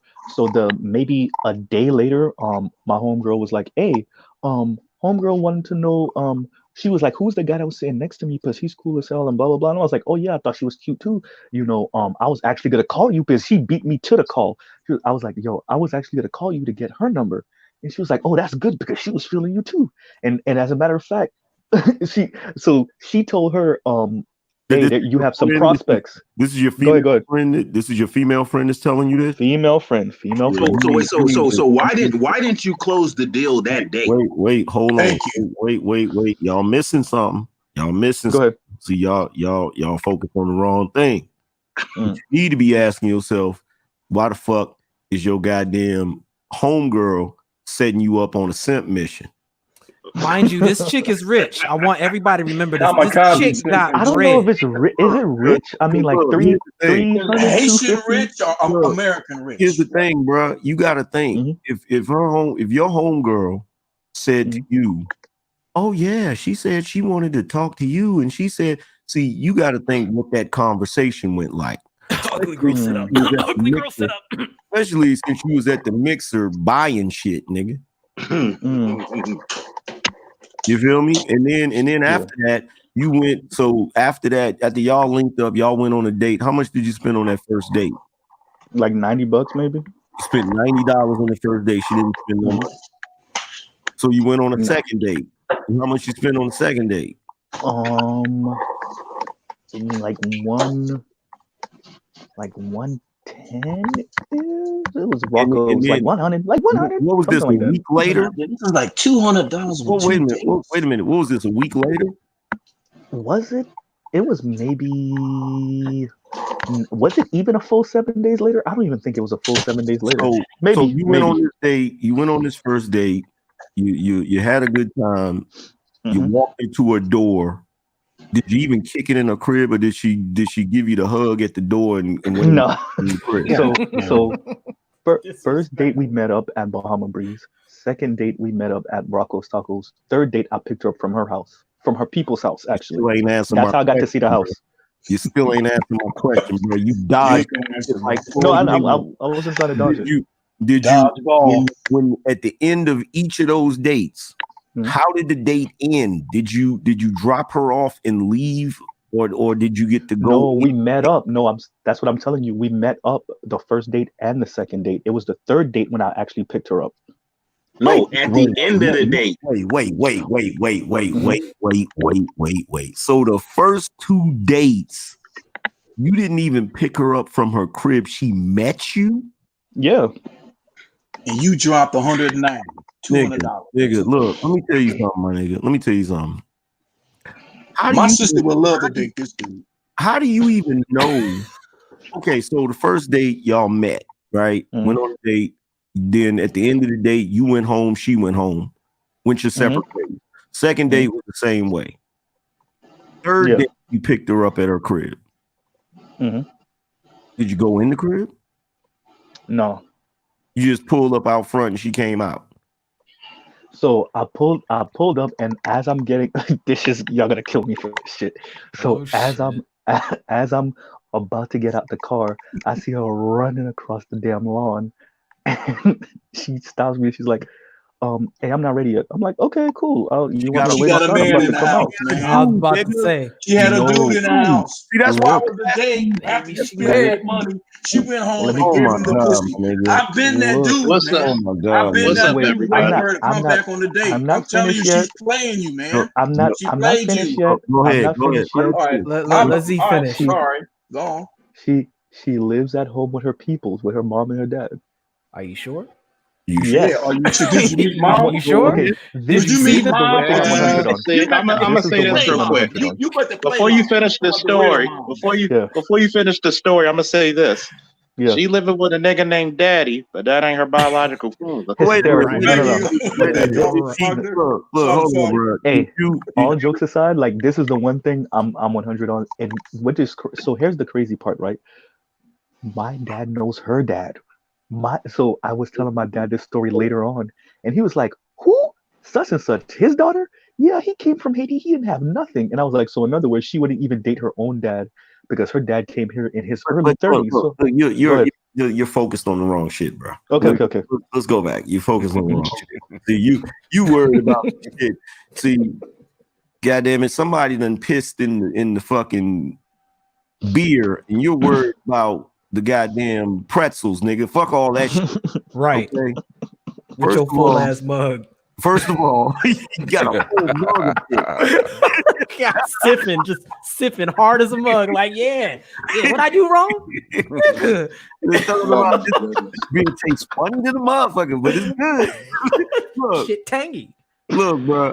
So, go ahead. So you, first of all, you set yourself up on a course that you're not. Matter of fact, Patrice O'Neal put it the best way. You're on a one-way street, and she's like 5 cars ahead of you, bro. You're never going to get in front of her the way you set this shit up, because you've already played yourself. You don't even realize it. You've played yourself because you've set the tone to where she feels like she can, like she's raping your time right now and your money. Yep. Your time and your resources, two very valuable things. Mm-hmm. And she hasn't given you anything in return. Mm-hmm. And she said some foul shit so that y'all would break up.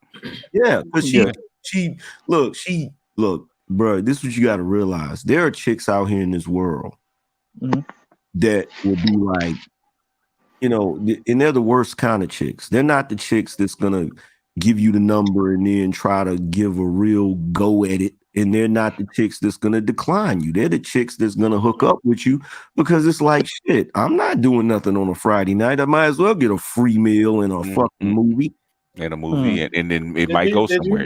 Did you know they did a study about that? Go ahead. I want to hear this. They did about it was about what?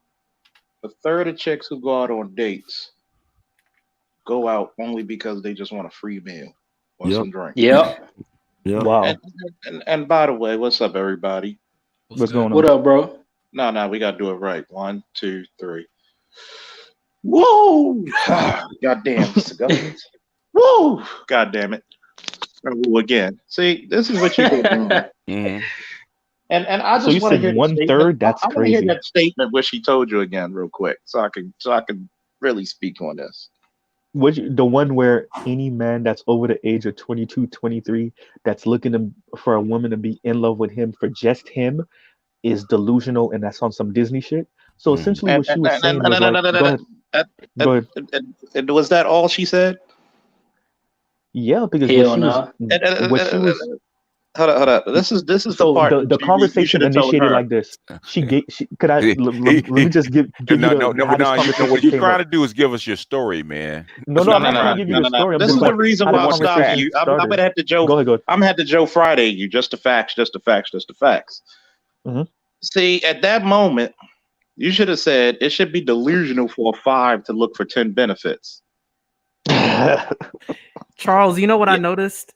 Charles, and this will add some context to it. This chick, right, that we're talking about clearly is giving off spiritual strag vibes. That whole spiritual it's not that. Strag. It's not that. It's just the natural. It's just the natural order of things. I'm saying it's speaking to your point. It's speaking to your point about how 5s prorate the 10s with this get the bag ism. Even more so, it's like they're the religious sector of that shit. You understand what I'm saying? So, Mr. Z, what's your yearly scale, man? What do you mean? Do you have a professional degree? Do you work at a professional job, corporate job? What do you do? No, I work for the city of Fort Lauderdale. I work in Park and Recs. So basically, she looking you as a lower class simp. Well, I'm gonna just tell you off the break, bro. Go ahead. This is the timing. And how old are you? 33. How old is she? 33. Mm-hmm. So, bruh, she's 33 and she lives with her people. Mm-hmm. You live by yourself, right? Yes. You're above her. Way above her. And see, you bought into the simple fact. He would be above her if he was living in a box on the fucking corner. he would be, but the thing is, she's not working class, and he is. See, that's why class is important. See, this is the part about the class. If she really was like that, she would have her own condo somewhere. Not necessarily. You got to realize you got to remember the cultural component. You got to realize there's a cultural thing, because like with black folks, that shit really don't fucking matter. But they're Haitian, so yeah. But you got to realize. See, this is what you did. Everybody says she's about a 5 over 4, right? Mm-hmm. Every woman is always trying to go above their pay grade. That's the equivalent in the military. You're like a butter bar second lieutenant trying to get the money that a major or lieutenant colonel makes. Mm. Well, look. And see, you were foolish enough to give it to her. See, first and foremost, you were boy. I was on Plenty of Fish with this chick. She was fine in the motherfucker. She was at least a 7.5. She didn't have the body for an 8. And remember what I said: an 8 is a 10 that you can afford. Oh wow, I never heard that before. Okay, that's what he said. It's the original Charles Faulkner piece. That makes sense. That's logical. It is logical. An 8 to me, an 8 is an 8. An 8 is a 10. You got to remember, most dudes in America have never seen an 8, 9, and 10 in person. Yeah, that's true. So an 8 will be the 10 that they can afford. Yeah. I went to school with 10, so I don't. I have to bow out on that one. BGS, we talked about this already. Okay, all right. Go ahead, Joe. Let me finish real quick, BGS. Let me finish. See, what you did was you bought into something that she was selling, and you were looking for that. You were like Jack, and you were looking for those magical beans. The reason why you laughing is because you know it's true. You were looking for magical beans and you thought you were going to get a fucking stalk and get some golden goose climbing that motherfucker. Yeah, yes, you did. And see, what happens is my father told me this, and this is one of the most profound lessons older men, and I want everybody to get your fucking earphones or speakers and listen very closely. Mm-hmm. A man should never, ever depend on a woman's money, time, and resources. Mm-hmm. Let me put it to you this way. Mm-hmm. First and foremost, no chick I'm going to be serious with or spend longer than an hour with, if she can't even make me a goddamn sandwich, clean up, get gas money, do something. But he fucked up. He fucked up off the rip before he even, because he didn't have, before you even started fucking with this chick, fam, you didn't have no standards. Mm-hmm. Nope. And I'm not even talking about her fucking looks. I'm just talking about. That's one though. That's the first part. Sorry, I'm shutting up. Not really. Can't be safe like a Duracell battery, bro. That's true, but that's the reason why I say. Listen, the reason why I say that's not first is because you gotta already have a certain mind frame before you even start dealing with them, regardless of who the fuck it is. Like you already didn't have any boundaries and any standards because you allowed her to take the fucking steering wheel. Yeah. You allowed her from the rip to control and dictate how the shit was going to be. Now, the moment, see, here's the thing. When she said that goofy shit about any man over such and such age should realize this, that, and the third, that ain't even no shit to be mad about because it's low key true. It's fucked up, but it's low key true. You feel what I'm saying? In most cases. So what you should have did is you should have said, you know what? You're right. But what are you going to give in return for that? That's what you should have said to her. And I guarantee you she wouldn't have had a fucking answer. She'd have been stumped because her mind frame and her thought process is what she can get out of you and not what she can do for you. And the problem is you literally demonstrated that with the way you were acting from date one. He was trying to prove himself there that he was good enough. That's exactly Mr. Z. Exactly. See, instead of playing what you were. I've been there with chicks outside of my class. Okay, so I was a young man. I already know what he did. Okay. And by the way, BG, you know what? So this is the thing. So I established that I am working class, but so the homegirl that kind of hooked us up with, and she said this to me in a different situation. She was like, you know what? One of the issues is it's the way you present, the way you dress, the way you speak.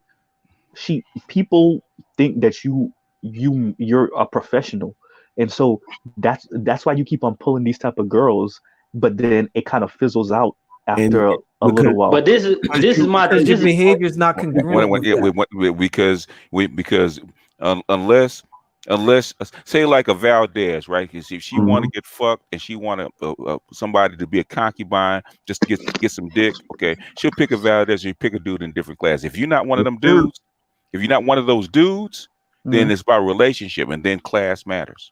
So you need to pick a lane, fam, and stick with it. But she'll pick a nigga like me. Wait, say that again. Nameless. I said you need to pick a lane with regard to that and stick with it. Because if you're coming off as the vitamin D slinger, that's what you need to stick with. And there's a level of communication you can keep with it. In other words, I'm coming off like that. I think it's the other way around. Can I say what I'm saying is he's rated with his uniform because he's not dressing and in his dating life he's not dressing and walking and talking like a working class dude. But that's what I'm saying. The lack of congruence. He's giving off 92 vibes, right? But the thing is, chicks will look at the receipts as if you're not a 92, and it's matter. Okay, then it'll be if you can prove yourself that you belong in this class, I'll date you. If you think that if you're gonna be ambitious and move up in the class, I'll date you. And if you can't, I'm gonna cut you loose. Go ahead. On top of that, go ahead, Valdez. Yes, what you're saying. Hold on, whoa. Hold on. I'm sorry. Go ahead, Valdez. But your paradigm, his paradigm is wrong. His paradigm is all fucked up. Look, this is what you gotta understand. Now, a guy like me, right? She'll pick me for that type of shit, but then she'll be fucking strung out and shit. And if I wouldn't really want to fucking pursue it because of the simple fact that if she can't display that she's willing to what's the word? Like, you know how you get a job and you know you get hired on that job, and the first day they put you through orientation, and they give you the fucking manual, the little fucking work manual to see if you can perform the duties that are required of you of that fucking job. It don't make no difference to me what class the bitch is in. If she can't fucking make it through orientation, it ends up staying where the fuck it's at. And it probably wouldn't make it through orientation because you get on your fucking nerve. All right, who's next? We didn't ask this very important question, Valdez. Who's the guy who was telling his story? Mr. Z. Mr. Z. Before I say this part, what you need to do is go to the old DVD, go to YouTube, and play Jeffrey Osborne. Where did we go wrong? I know the song. But on some serious shit, here's the most important question you should have asked yourself a little bit before and during while you were dealing with her. What are your standards? Yeah, Angry Man brought that up. And I'm gonna say that because you see this with black men because it's a culture. We'll treat a fucking 300-pound chick like she's like an 8. And she's gonna sell you that shit. She's gonna sell you a 79 Nova and expect Corvette prices. Because he's walking around, he's one of the, you're one of those classic guys, and it's probably because of the fact you're Haitian, right? Yeah, Haitian descent. I was born here though, born and raised here. This is what happened. Number one, you was googly eyed over the fact that she was Haitian. Nah, I don't care about that. Yeah, come on. You made it a point. No, I bought it up to your people. Even if you don't know it subconsciously, you care about that. Okay. The other thing that you did is you're trying to jump through the hoops that you think will win her over. So you've already fixed it so that the paradigm is you're not the prize, she's the fucking prize, and she fucking knows it. So you're that classic guy who is walking around, and I'm not saying this to be insulting because there's a lot of guys like this, because a lot of guys are traditional type guys. You're walking around with a fucking engagement ring in your back pocket, ready to give it to the first woman that treats you like a fucking human being. Now remember, you gotta get that shit out of your fucking head. You gotta understand the day and time that you live in.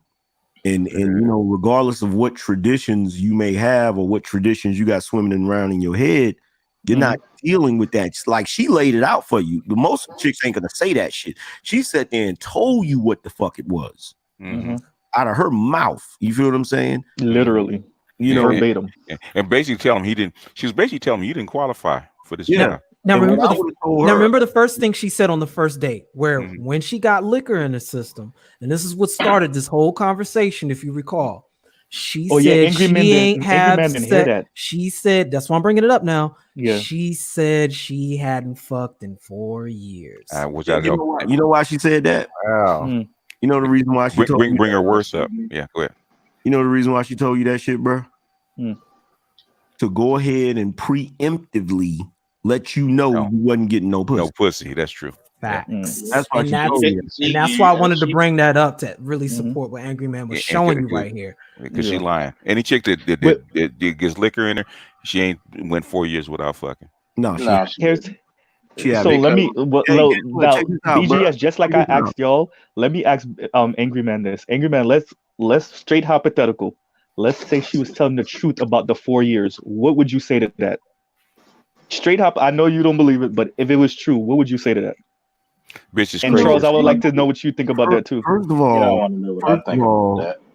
First and foremost, I'm sure, bro. I heard crazy shit. You can tell me too. Go ahead, answer it, Angry Man. Ain't no bitch gonna tell me that dumb shit. Facts. That's number one. Number two, because that's an immediate look. If a chick tells you that, that's an immediate red flag. What you got to understand is chicks, they know from the moment they look at you, whether or not they're gonna fuck you. Whether it's a week from now, a month from now, they already know. Okay, 15, 5 minutes or less. If she says to you, I haven't had sex in 4 years, and when she said that, did she say it in a way like she's voluntarily being celibate? Did she try to run that on you? No, it was one of those like. So when we were talking, it was like a bunch of people talking in a circle. So like 25 people, and motherfuckers was talking about what they expect from a relationship and shit like that. So I just started throwing out all the crap that's going on with millennials, and I was like, and millennials, we're not really buying houses, we're not buying cars, we're not even having sex, we're not having children, and all this other stuff. And so later on, and when the groups broke up and it's 3 people, 4 people spread out in different little cliques, she was like, damn, when you said that, damn, that would explain why I haven't had sex in 4 years. So it wasn't like a. So check this out. Yeah. This is what you need to do moving forward. Moving forward, stop talking about what millennials do. Talk about what you do. In other words, when you having conversations in groups and shit, don't be talking about what millennials do. Talk about what you do. Position of power. Talk about what you do. When they talking about this, that, and third, well, I do this, and this is how I move, and this is how I operate. You feel what I'm saying? Because that's what a alpha does. You feel what I'm saying? Or a sigma, right? And when she said that little goofy shit, this is what you should have said. You should have leaned over and whispered in her ear, well, we can fix that problem tonight. Exactly. I don't know why you ain't jump on that. I had an ex-girlfriend tell me that shit. She said, I haven't had sex in 48 months. I said, I don't care if it was 48 months or 48 minutes. You gonna fuck me. Yeah. But real talk, Z, she will respect Let's tell the that. truth about that. Look, Number one, that would have been an open fucking challenge. Yes. That would have been an open fucking, oh, you ain't fuck shit. Yes. I would have been like the Joker in Batman 89. Wait till you get a load of me. Yeah, it makes her more attractive when she says some shit like that. Look, it's a challenge. Yeah. The fucking moment that she said that shit, you were supposed to lean over and whisper in her ear, we can fix that right now. What's good? And then wait for her fucking response. You never put the ball in her court. She kept putting it in your court, and you didn't do nothing with it. You never made her prove shit. Yeah, you would have said that you could have found out the first motherfucking day and saved yourself a couple $100. But you know what it is, Angry Man? I think he still had a level of attachment to the outcome, and part of that sounds like old school conditioning you was talking about. He played himself, but trying to move up in class. She held out her class status, her daddy's class status as bait. And you because I'm gonna tell you what he thinks. He thinks that there is some special group of words or some special sentence or some special move that's gonna make a chick that's not into you be into you. It doesn't work that way. I don't think that. If she's not into you, bro, she's not fucking into you. You can find that shit out really quick. Yeah, and basically this is something for people that's trying to change class. Okay. Say if especially for a chick that's a 92 or 100 octane, right? That whose people's got money or she got money, whatever, right? You gotta let that chick choose on you. Yeah. Okay. You can't pursue her like that unless you just that dude. If you that dude, you got that kind of money, got that kind of jack, and you can do that kind of stuff, then you can choose her. But if you stepping outside your class, you got to choose you. That's even for 85s. If you really want to if you really want to go to the next level on as far as your game and shit, as far as how you operate, you don't choose none of them. If you really want to be honest, let them choose you. You fuck with the ones that choose you because you're gonna have less difficulty. Yep. And that's what I wanted. You know what, Angry Man? My mother told me that, man, when I was like 15 years old. Pick for the ones that choose you. Yeah, I found that out when I was in my teens. I found. Yep. And see, that's just it, and that's why it follows back to why it's important to where with regards to that, you just set parameters down off the jump, because she's either gonna you'll find a lot of women come across so many dudes who don't do this, that she'll fuck with you off the strength that you laid down the foundation of this is what I will do, what I will not do, and this is how we're gonna operate. And you'll find a lot more cooperation. You'll get a lot more rejection, but you'll get a lot more cooperation that you can work with, and you'll find what you're looking for, if you're looking for something. But like they said before, they will choose up on you. You don't need to force shit. You are so much better off laying some shit there, and she either co-signs on it and runs with it, or she leaves it alone. And 9 times out of 10, that call back you got from your friend could have went very different. And you could have set parameters just off the strength of that phone call. And I know you're thinking about opportunities where you could have done that, but you were thinking in the back of your head, oh, I ain't want to be disrespectful, or I want to come on too strong. Lay that shit down correctly off the foundation, because your whole relationship with her is going to bounce back and forth off of that. And you don't know when she may give you a call back. Too afraid of the loss. That's attachment to the outcome. You got to let that shit go, fam. It's the law. You gotta be able to invoke your inner asshole. See, that's what I noticed with a lot of guys. You're afraid to invoke your inner asshole, where a lot of these women out there will be like, "You're such an asshole." Okay, you knew that walking into the damn job. So, but they love it. They low key. Oh, there we go. I'm back. Even high key, they love it. Nameless, you were saying something about foundation. I borged out for like 30 seconds and I missed it. You were saying, yeah, I missed it. My bad. Then on top of that, you can't be letting no chick that look like that flex on you, man. Real talk. That was unacceptable. Yeah, man, so you did see the picture. I didn't think you ever saw the picture. You said what? No, I didn't think you saw the picture, so you did see it. I saw the picture. That's why I'm like, look, there's no way in fuck that a chick that looked like that would be sitting across the table from me talking that crazy. No, I was fucking. I'd be spend like, all that damn money, nigga. I would literally, as soon as she said that shit, I would literally take my napkin, wipe my face, get up, and walk the fuck out, nigga. Right. That was this conversation. Matter of fact, somebody send me the link in the back chat. I need to see this motherfucker. This happened on MC, the can you hear me? Yo, can you hear me, MC? Yeah, I can hear you. You're in Fort Lauderdale. I'm in Miami. I'm in Miami Gardens. Oh, right? No, I'm in Miami Gardens, actually. I'm in Miami Gardens. I work in Fort Lauderdale, but I'm in Miami Gardens. Well, bloody hell, mate. How the hell are you repping like that, mate? You spent 300 quid. What's going on with you, mate? You got to slow down with that. Hey, I got no flipping sense. Hey, Mr. Z. What's up? Look, bro. I keep it trill like Pimp and Bun. Do hoes bad and leave them on the run. Because I don't got no love for them but hard dick and bubble gum. Facts. Well, you know what? Why you gotta say some UGK shit? Go ahead. Stop with the freaking pedestal, fam. You need to take the pedestal and burn that motherfucker to the ground, nigga. Burn it to the ground. No, let me tell you what it is, man.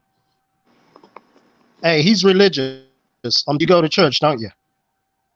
Nah, I haven't been to church in years. It's been a while. What the hell is the problem? It's been a while. You know what it is? You know what it is? Proud to be a simp. You know what the problem is? Look, let me ask you this, Mr. Z. How many do you have in you? Because you're a single guy, right? Yeah. You don't got no kids either, right? Nope. How many you got in the stable, bro? None. One in a possible. It's somebody else there now, but one in a possible. That's why, right there, bro. That's why you don't got no options. See, if you got options, you have to operate that way. Sound like a spade hand, one in a possible. And you can't be putting. Look. Here's the thing, man. Mm-hmm. You can't be putting that much time, energy, and effort into some shit like that. You can't. Z, let me ask you a real question. No, because Angry Man has a serious point. Don't be disgusted, bro. I'm not even talking about the chick's looks. I'm not. Okay, go ahead. You think I am, but I'm not. Look, bro, what you just did, like I wouldn't even do that if the chick was a full-on dime. Mm-hmm. Z, what I want to ask you, What I want to ask you is, what would she have contributed to you and your goals as a man right now?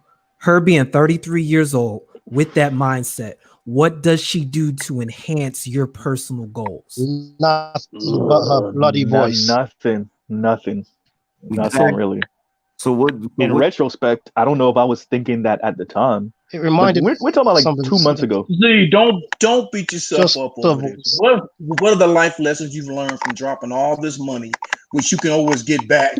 You've wasted your time, brother. You can't get your time back. So just look at that.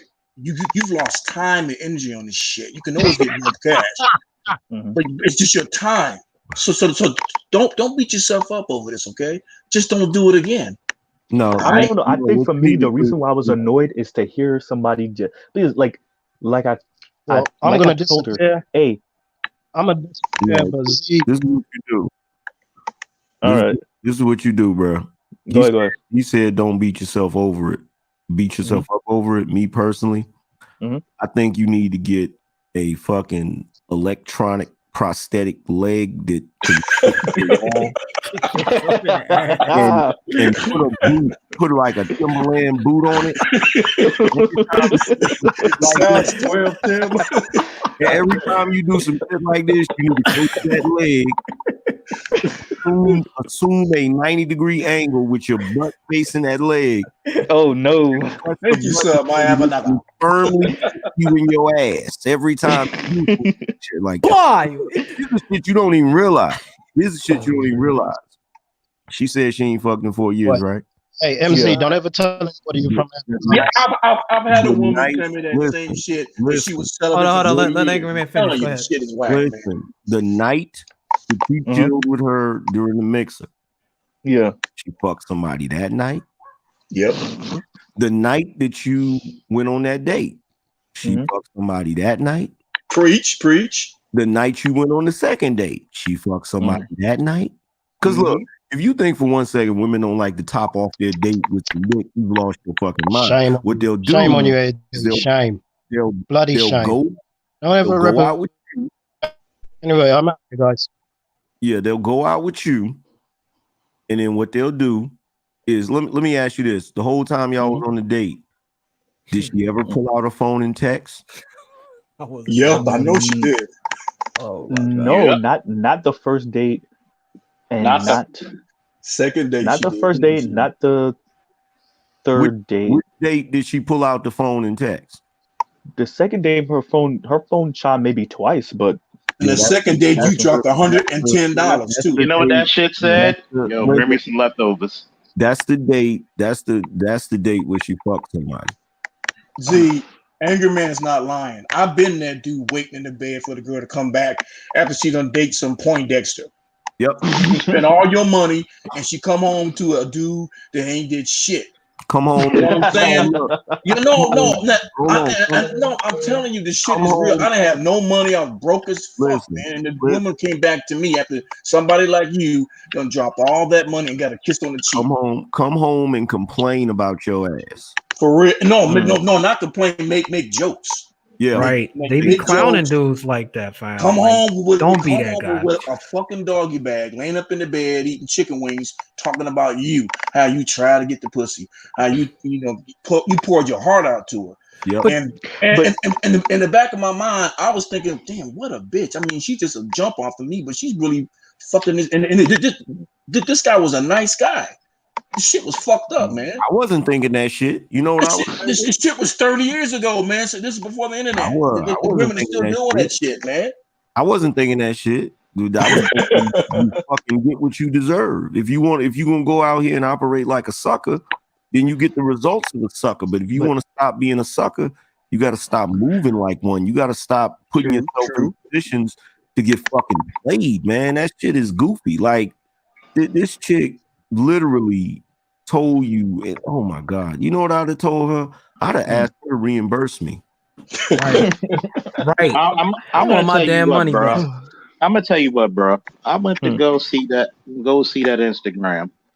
You listening? Yeah, I'm listening. You got your ear to the phone? No, I actually got my headphones on so I can hear you perfect. Is the audio up? Oh God! You better put that Tim on. Go ahead. You need to put a steel toe Rocky on that fucking thing. You need a crash course. You need to put a spike on the fucking front of that fucking. Man, don't you ever let no extra regular looking bitch ever tell you that shit again. Man, she looked like a thumbtack. What is Charles did not call it. Wait, let me ask him this question. Let me ask him this question. Go ahead, Mr. Z. Mm-hmm. What is it that a chick can say to you on a date that is so egregious and so insubordinate that you'll get up and walk the fuck off? Maybe talking about the next dude, googly eyeing another person, another guy. So you've done it before. I have only once, a girl I used to date named Leah. But yeah. You gotta know in your head the type of shit that will come out of a motherfucker's mouth that will make you. And look, this is what you do. This is what you do. You think of the worst thing she can say, right? On a scale of 1 to 10, what is the worst thing she could say on a 10? And then you think about what is the worst thing she could say at the level 1, right? Whatever she says that's at level 1, get up and walk out on that shit. Thank you. You need to, because that'll help you get detached from all of this. Because you too attached to this shit, fam. At the end of the day, bro, it's all in your head. And what you need to really understand is, do you like how this feels, bro? Like, I'm sitting out here basically looking at the fact that you basically let a 33-year-old chick set up shop in your head. And really what this is, and it's your fault, is that you didn't have rules of engagement as to where this was going. Yep. See, the thing is, like, there is no such thing as egalitarianism when you're actually out there dating, bro. Somebody's got to take control. Either you do it or your wallet will be bleeding on the floor. And that's what we're out there telling you, right? I never heard that. I never heard that. No, it's your wallet will be out there bleeding on the floor. And you know what? When this kind of stuff happens, every time this happens, she's going to lose more and more respect for you because she likes being in control, but she wants somebody that's going to take the control away from her. And if she knows that you ain't that guy, she's going to move on to somebody else that's going to be that guy. You know what? He can go ahead and trash that whole situation because there's no. Oh, it ended already. It ended already. Yeah, you gotta trash it. Even if look, check this out. You said it ended already, right? Yeah. But you gonna repeat the same. Wait. How did it end? Tell me how it ended. No, I just say that again. Go on, man. Sorry, go ahead. No, so the night when she was going off and saying all that stuff, obviously I had rebuttals back. And so I got a text the next morning that was like, yo, I don't think that we're trying to paint the same image or something like that along those lines. Oh my God. So you let her just, oh my God. So I was like, okay. So look, here's the thing. Look. Are you going to repeat the same mistake? No, it didn't end. It did not end. It didn't end, bro. Because you still thinking about it. This was like a month and a half ago. You still thinking about it, bro. It doesn't matter. Listen to what I'm saying, bro. Residual. You're still feeling the shit. Because you're talking else about it. Listen to what I'm saying. It didn't end for one specific reason. You didn't fucking end it. Thank you. Okay, so guess what? If she's sitting there chilling one day, what you doing? She'll say to her, hey, stranger. She'll say to herself, look, hey, big head. Look, she'll get that hey, big head text. How your mama doing? I wouldn't. Yeah. She'll do is she'll hit you up on a text message, and she'll be like, "So what you doing, big head?" Yep. And because you didn't end it, because you didn't fucking look, man. Look. Well, Angry Man, I was already invited. So the homegirl that I told you about, she invited me to another event, and she was like, "Hey, by the way, Maite's gonna be there. I don't know if you want to go." And I said, "No, I'm not going." Which you I wouldn't. You should have went. You should have went. You should have went. And you should have kicked your game right in front of her. Right in front of her. Hey, Mrs. Z, did you cry in the car, man? Listen, no, my grandmother screamed. Mr. Z, listen, bro. I don't know how it really works like that. So wrong. What you should have did is you should have went and you should have took a chick that looked better than her with you. Thank you. That's what you should have did. You feel what I'm saying? If you want to get some satisfaction, that's what you should have did. I guarantee you that fucking phone would have been lighting up, and then you would have had the opportunity to drop Thor's hammer. Goddamn it, because you didn't drop Thor. Thanos on her with that, man. I've actually done that in a text message where she tried to come out with a dude's picture who was in worse shape, worse looking, and I can't show my chick, and it ended all fucking conversation. It felt so good. I mean, it gave you that warm, fuzzy feeling, and I'm not talking about liquor. Because you know what that makes you look like, Z, when you didn't show up like that, especially after that text. You that nigga on hold. Whenever she got an emergency, she can break glass and get you. That you were the one that got hurt. So No. All of you are wrong. You know what that showed? You proved everything she had in her mind about you right. You were the nice guy. Because you did not take initiative, and that's where I was going with all of that. Because you didn't even cuss her the fuck out. You didn't even need to be salty, but that demonstrated salt, which again demonstrates weakness. And in the end, she did you a favor because you just kept dating her if she hadn't done it. Exactly. Man, save you money and time. He actually was dealing with a fucking rookie.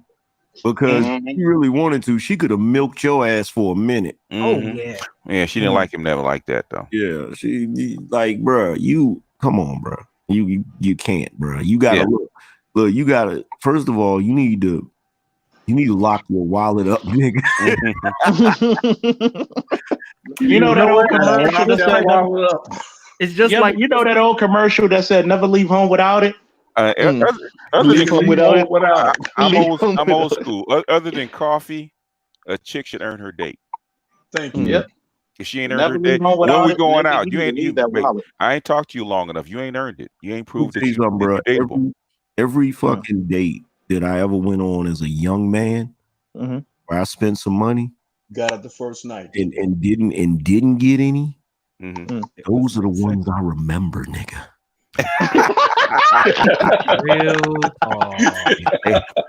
We don't forgive and we don't forget. Like, I gotta play that. I gotta replay that. You know what really grinds my gears? You make every motherfucker that come after pay for that shit, nigga. Pay it forward, nigga. Right. Tell that bitch to come to your house and get some goddamn Captain Crunch. Tell her to come to your house to cook for you, man. Tell her, you know what really chaps my ass? I'll cook for you at your house, man. I made a chick at one point. I remember one time she paid me back for the fucking movie ticket. I never forget that.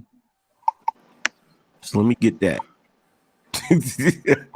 Man, but you know what's so what BGS said about a woman choosing up on you. So she wasn't the only person I was dating at the time, and the other homegirl who's also working class and works for the post office, she was the one who was. It's funny because Corey Holcomb has a part that he used to say where he's like, if you want to see who care about you, treat a girl great. Bring her flowers. Send her flowers to the house and see how she treats you. The other bitch, stand on her head in the middle of the street and watch she be the one that be looking out for you. And it's true because the other homegirl is the one that always was hitting me up. Yo, when we going out, no, I got it. Don't worry. You don't even got to pay. I just want to chill, blah, blah, blah. Like, that's the one that smashed in everything. And that's the crazy part. Hey, stop going to your homegirls mixers. Like that's wrong type of chicks, nigga. She set you up. Let me tell you how. Let me tell you how a lot of these chicks roll, man. Mm-hmm. And one of my best friends put it bluntly. Mm-hmm. And we joked one of my friends about this for the longest time. It was like a little Facebook group. And one of my other homeboys, the rest of the other 5 of us used to laugh about this. The chicks had a saying: if you want to date and you want nobody to try to get some pussy, let such and such take you out. If you got an empty stomach and a dry pussy, let him take you out. He ain't gonna try it. Wow. See, you gotta be the asshole and not even you don't even have to treat people mean. You just gotta treat them to a standard, man. Don't ever let no chick who's slightly better looking than Dick Buckus treat you like that. Don't do that. Don't do that. And hopefully you learn from that Hey, because Charles, I'm still tripping off the money you spent. Fam. Charles, how I'm dare telling you, 90 on the first date, 110 on the second. I'm wait a still hurt minute. over that. What you Wait, hey, wait a man, minute. Valdez, what you say? Wait a second, Charles. How dare you insult Dick Buckus like that, man? I'm sorry. I was gonna say Ray Lewis, but he's a handsome man. No homo. Oh man. So I mean, I don't know. This shit was looking like Hall of Famers in the face. Fuck them. So before I even had this conversation with y'all, I was already like, wow, that happened. I was still stuck on a nigga over 22 and 23 can't expect what? And that was just the thing that kept on playing in my mind. Everything else, I was like over it, but that was the part I'm like, what the hell? Yeah, bro, you gotta look. Here's the thing, bro. Fuck all of that class shit. You gotta go to another you gotta go to another drinking hole because this chick, I'm going through her shit. She ain't even got cute friends, man. Nope. Damn. Like Nope. Which is kind of a blessing. Yeah, just leave that alone, man. I really think you got attached low key to the fact that she was Haitian and that drew you in. I don't know why I keep on. So the other girl that I'm dating, the other girl that I was dating is American. I don't only date. How much only date bread black, did though. you spend I only on those date other black. chicks? How much bread did you spend on? Not as much as on that Haitian. On Sham? I promise you, Sham? it wasn't the same. Sham, Really? maybe 150, maybe 160. Really? Brother, and you spent all of that on the Haitian chick. Married to these women, man. Hold on, Marcus. But you spent how much on this Haitian No, chick? but I haven't been out with Sham as many times though. That's the thing. Per date, you were spending almost $100 and something with the exclusion of the mixer, which should have been $0. That's my point. Nigga, my baby sister wants to date a guy like you. She will Really? break you. You a whole Yeah, Haitian man. man. I mean, if you want woman to use you, let me give my baby sister's phone number. She'll break you within 2 weeks. She'll just take your money, man. So since you want women to take your money, I mean, come on, brother, have some pride. Just don't spend that much money on them, man. There's no need. You know what happened? You know what happened? My man had the fucking what was that shit? With a Family Ties theme song playing in his head when he got I know that song. What do we do, baby? What up? That's fucked up, man. Yo. Okay, good evening, gentlemen. What's going on? You need man, to for a second. I couldn't hear you guys for a second. I was borging. Like real shit, Mr. Z. You need to get some game about you, bro. Like all joking aside, like can I'm you not guys hear trying me? to insult. Yeah, okay, I can hear you. Yes, okay, sir. perfect. I was borging for a minute. Yeah, go ahead. Be loud and clear. You gotta get some game about you, bro. For real, like you need a crash course in some game because all of that shit you did is rookie mistakes, man. Like, Bro, and Angry Man, you know what's good? Thank God that we have the Manosphere, so he can actually take a crash course. yeah, You understand me? yeah. You need to listen to some Savages real quick and get real. Yeah, you need to listen to the Grinch. Yeah, get real brutal. Matter of fact, what's the quickest? Here's a good question. What's the quickest you met a chick and slept with her? Be honest. Maybe a month and a half. Oh, something like that, like 6 weeks. 3 hours. Oh my God! 3 hours on the first. Oh my God! Matter of fact, let me react. Let me ask the question again. What is the quickest you met a chick and slept with her without taking her on any dates? Be honest. I don't think that's ever happened. What What the fuck? Wow. Wait a minute. Now we got down to nitty-gritty. Wait a minute. Now we got to the Everybody, nitty-gritty. Okay, millennial. Yo, how old are you, Mr. Z? Hold on. Wait a minute. Okay, millennial. Wait a minute. He's not serious. Wait a minute, bruh. Yes, he is. Listen, see, you're not serious. So you mean to tell me the fastest you've ever smashed is you met a chick and a month and a half later, that's the fastest? God damn, this thing is like Borgen bad. It ain't bored. You hear us. He's Borgen. You can. Did you hear that? Yo, his No, I didn't. I internet was is Borgen again. Go embarrassed ahead. for him. Say it again. His whole wireless system is embarrassed for him. That's why it keeps cutting them off. It's like, nah, don't answer that question. Wait a minute. So wait. So you've never, can you hear me, Mr. Z? Yeah, I can hear you. I can hear you, man. You've never just been chilling somewhere and a chick give you the eye and the next thing you know, you're in the car smashing? Thank you. No. What No, the not fuck? that. Because you know why? Because you got your head buried into your phone. Wait. Is it a standard issue you got going on? He don't go outside. Hold on. Yeah, that's the new app. Outside. I go outside. I go outside. Mr. Z, That's an old school app. Mr. Z, do you feel it's wrong what Angry Man just said?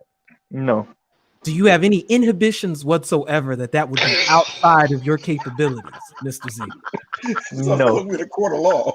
God damn. I'm trying to understand this right now because I heard some blasphemy, and I'm trying not to have an intervention. And I'm Yo, nameless. You see, when you gotta start using lawyer language on niggas, thank you. It's a problem. Tell his auntie. This nigga said inhibitions. When you gotta use words like inhibitions on a nigga, we don't do this here. He said 1 month, no pussy. He said a month and a half, man. A month and a half. 2 more weeks. What is this? What is this? A month and a half. I'm already trying to break up with her. That's 6 weeks too long. I'm going to tell you one thing. And you know what? I just saw her Instagram. Bro. You know when Super Triz He's 2 days ago said, I'm Borgen? No, we hear you, man. Okay. I was saying Super Triz 2 days ago said that if you catch the Rona, it debilitates your body. I think she got the Rona, bro. My Rona. My nigga, I was scrolling just to try and see a good pic, bro. It didn't happen. She didn't get the Wuhan smooth, did she? Nigga, she got the hoo-ha. And they put her whole body in check, nigga. Did you tell me? Did you just say this? Did you just say this chick got the body? Look, I'm over this. Did you just say this chick got the kung flu? Yes. Yes, sir. She's a kung flu fighter, nigga. Fam, we got your man's. Hey, yo, Sean, say kung flu again, please. Oh my God, she got the face and body of fucking Eric Dickerson. I don't even know who that is. Let me look that person up. You guys can't talk at once, okay? He said Eric Dickerson. Football player. You got to go look back. Yeah, I'm looking at him right now. Look at the Jerry curl. Y chromosome. That's what he's saying. Oh, she looks like Eric Dickerson. Look at the Jerry curl. Can't see no. They're only showing Eric Dickerson that's bald. Close enough. Hysterical. Oh, I see the old pictures. That's funny.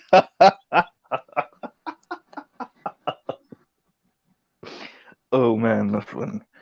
Yeah, man, so I don't know. So you didn't have any inhibitions. Every man just asked you. You're 33 years old, and that's just your life. What do you mean? I'm sorry. Maybe I missed the beginning part. Said it was a month and a half. That's the soonest that you were able to go from meeting a chick to smashing. Yeah, something like that. Like it was more than 4 weeks. Maybe not 6 weeks exactly, but more than 4 weeks.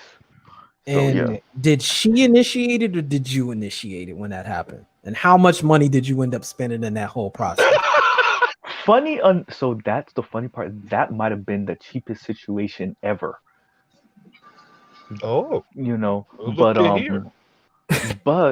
we have progress. I don't even know if this is gonna count, fam. I know. I'm just optimistic, man. Let's see. So yeah. That I'm trying to remember that because that was maybe like 8 years ago. 8 years ago. That was When was the last time you smashed anybody? Have you done that in the last 6 months? 4 months. Nigga, that's when LeBron was playing for 3 the months. Heat. 3 months. 3 months. 3 months. 3 months. It's been 3 months, and it took you longer than a month and a half because you said that was your fastest to get that last thing you So that smashed. was You're nameless, bro. But this was somebody that I was barely seeing though. Like we were talking on the phone, but I would see them maybe I saw them once, and then the next time I saw them was maybe 3 weeks later. So let me ask you this more important question: are you trying to approach or just get women in general at all? Are you on some right mode now shit, or are you just right now? No, like that's why I wanted impossible. How long have you been on that? About a month and a half. Ever since this situation, I was like, okay, we're gonna regroup, rethink this shit, and man, this situation got your whole nigga, you game need to reevaluate. Essentially, that's what I told myself. So I'm happy you used that word, the reevaluation. Yeah. No, Mr. Z, I really appreciate your courage and shit, cause nigga, I couldn't be on this panel getting bombarded with all these questions and not lie at least once. But you know what? A lot of people sitting here listening probably been through the same shit. Man. So maybe they need to know the solace. All right, how old are you, Mr. Z? 33. You're my age. We're the same age, bro. Mm-hmm. I heard earlier that you spent like $90 or $100. Do you know when do you know the first time I spent $100 on a chick? It was my wife, and that was 3 years into our marriage, on her birthday. You understand How me? do you fuck you got an ass pic on Instagram without an ass? I know, right? That's why I said she got the Rona. Why yo? The Rona wiped it out. So the Rona wiped it out. Here's the funny part, right? Hey. I haven't been on her IG since before we even stopped talking. Because once I got her IG, I scrolled through and that was it. I never went on it again. But y'all niggas is still on her IG. I don't know. I was like, go ahead. Go ahead. Yeah. Niggas get pussy every day, B. Okay, Cameron. Who just did that? Who just did the Cameron? Oh, that was fucking angry man. Hey, but that's real talk, bro. All right, Cam. With the chips and everything, nigga. Right?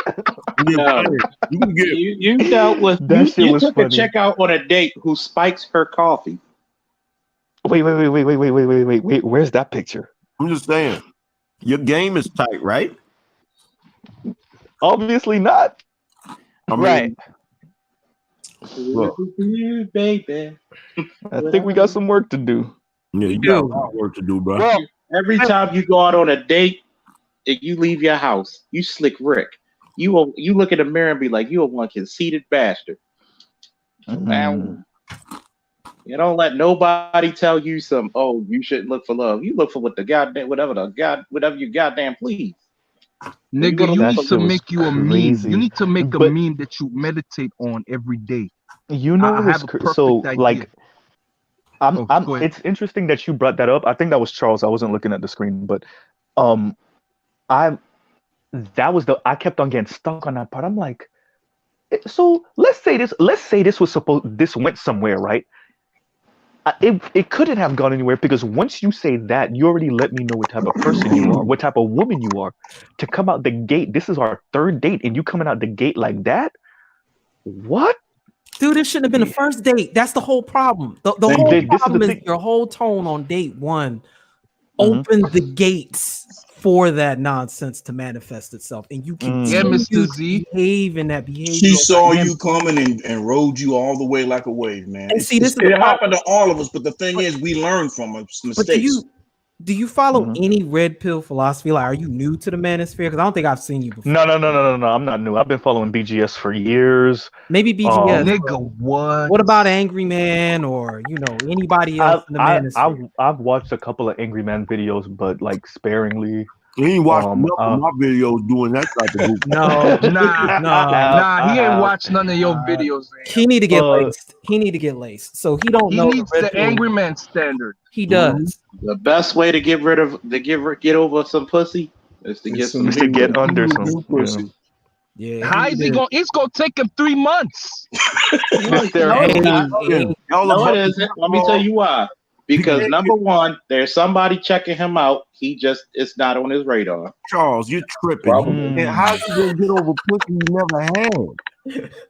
That's what I'm trying to understand. Oh shit. Well, yeah, that part. I didn't say that. I like to say this because it's been a while since I said it. You, my fine sir, ain't shit. Never gonna be shit. Not even in the resident future.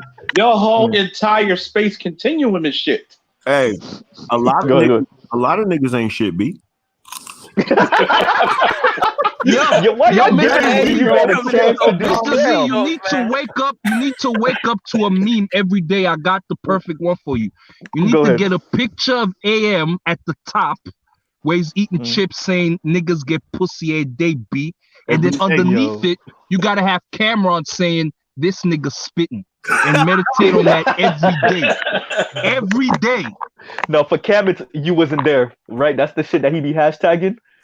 Oh man. But yo, why y'all giving Angry Man a chance to say the Cam shit over and over again? It's the question. This nigga looking for chances. Because he got this nigga finding ways. He got the perfect timing. That's why he got the perfect timing. Perfect timing. Man. Put your skirt down, eh? No, but Mr. Z, 15-minute warning, folks. Okay. 15 minutes. Okay. 15 more Hey, minutes. Mr. Z, you gonna look back at this conversation for real, and you're gonna be grateful that you had it. Like no, like real talk, bro.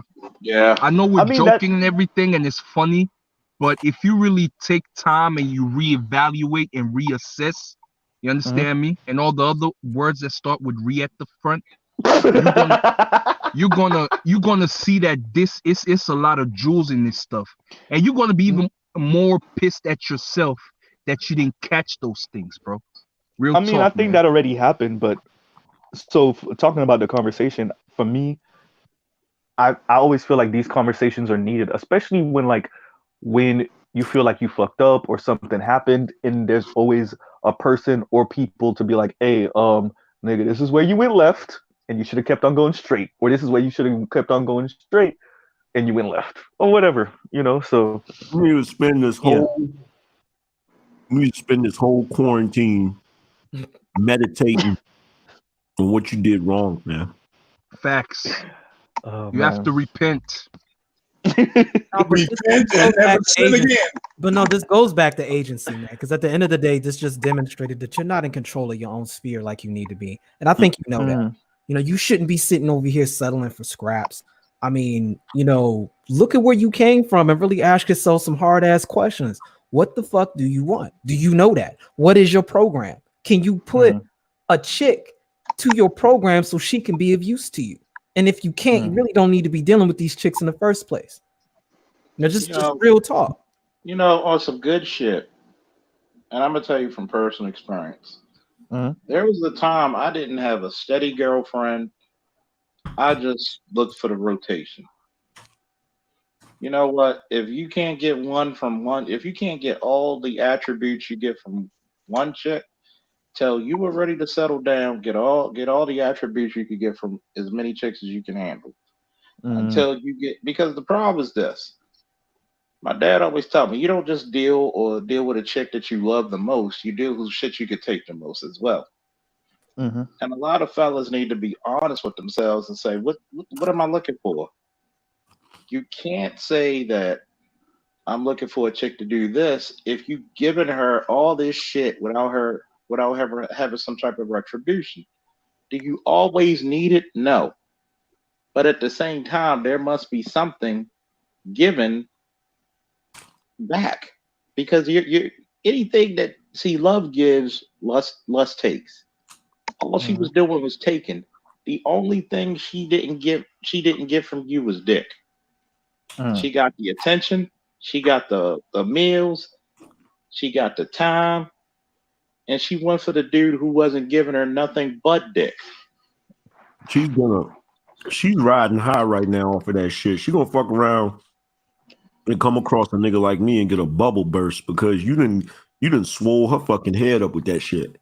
Yeah, Z, don't be her plan B, man. That's basically what everybody's trying to tell you. Just don't be her plan B, brother. Don't do that shit, because a lot of these chicks, that's the reason why a lot of these fucking 3s, 4s, and 5s got this overestimated value of themselves out now. That's what's fucking up the game. It ain't the females, it's the dudes. At this point, yeah. Let's be told the truth. To go down, true. Let's be told the truth. It ain't the females, because a female's gonna act the way she's gonna act. It's a lot of these dudes out there putting up prices for you, trying to get a sectional from Price Busters, but you paying like high end fucking shit for that. No, if she ain't willing to do. So in other words, you need to play. You need to play the oh shit, I ain't got enough, and see what she do. So in other words, we inflame the market. Basically, yeah. Yep. No, you just made the prices go down, nigga. Yeah, I see that. Look at her as a penny stock, and you overvaluating her right now. You just went to McDonald's and paid $50 for a Big Mac, nigga. You giving Ruth and this motherfucker's walking up through the drive-through getting the shit for free. Yeah. Thank you. For free at the Twister said, thought you was gonna be spending me. I bet you thinking show did, but game recognized game. Now you lame in the brain, stupid bitch. What you get for trying to go did. She literally did the same shit to you, fam. It's supposed to be the other way around. It's supposed to be the other way around. And see, the worst part is you pay for a 5-wing and fried chicken box with Ruth Chris price. and was God, man. It. Swear to God. But you know what, man? You're not the only one who gonna do that, but that need to be the last time you do it. Hey, the important thing is to learn from your mistakes. Don't repeat. Yeah, man. Real talk. Everybody played the fool. I've done it. Every man who said they didn't do it is lying their ass off. Facts. Hey, bro. How you gonna pimp with your dick up in her? Now this nigga Pimp C. Now he done turned into Pimp C on you. I told the pimp God that's that game. He went from Cam to Pimp C. Look, I told the pimp God that you was a sinner. You're taking these square hoes out to dinner. For dinner. Yeah, goddamn. Because you want to win. Now I gotta go listen to the song, damn it. Now I gotta go listen to it. As the old saying goes, if she offers you no if she offers you no assistance, give her nothing but your resistance. And then that sounds like some Cat Williams shit. Where that came from? I never heard that before. And that was from Pimp and Ken. And then lastly, from the same brother, don't chase them, replace them. You don't need them, goddamn. Let the welfare feed them. You feel me? You know what I'm saying? Yo, Mr. Z, did you hear all this stuff? Let me tell you one thing, man. I heard like almost all these lines before, except for like 2. Listen, don't just hear this shit. Don't just hear this shit, because you still got a lot of commentary to all this game that you're being given, and you're not soaking up enough. I hear you talking more than you listening, but I'm not going to judge that, though. Maybe that's just your style. But, bro, listen to what these dudes is telling you.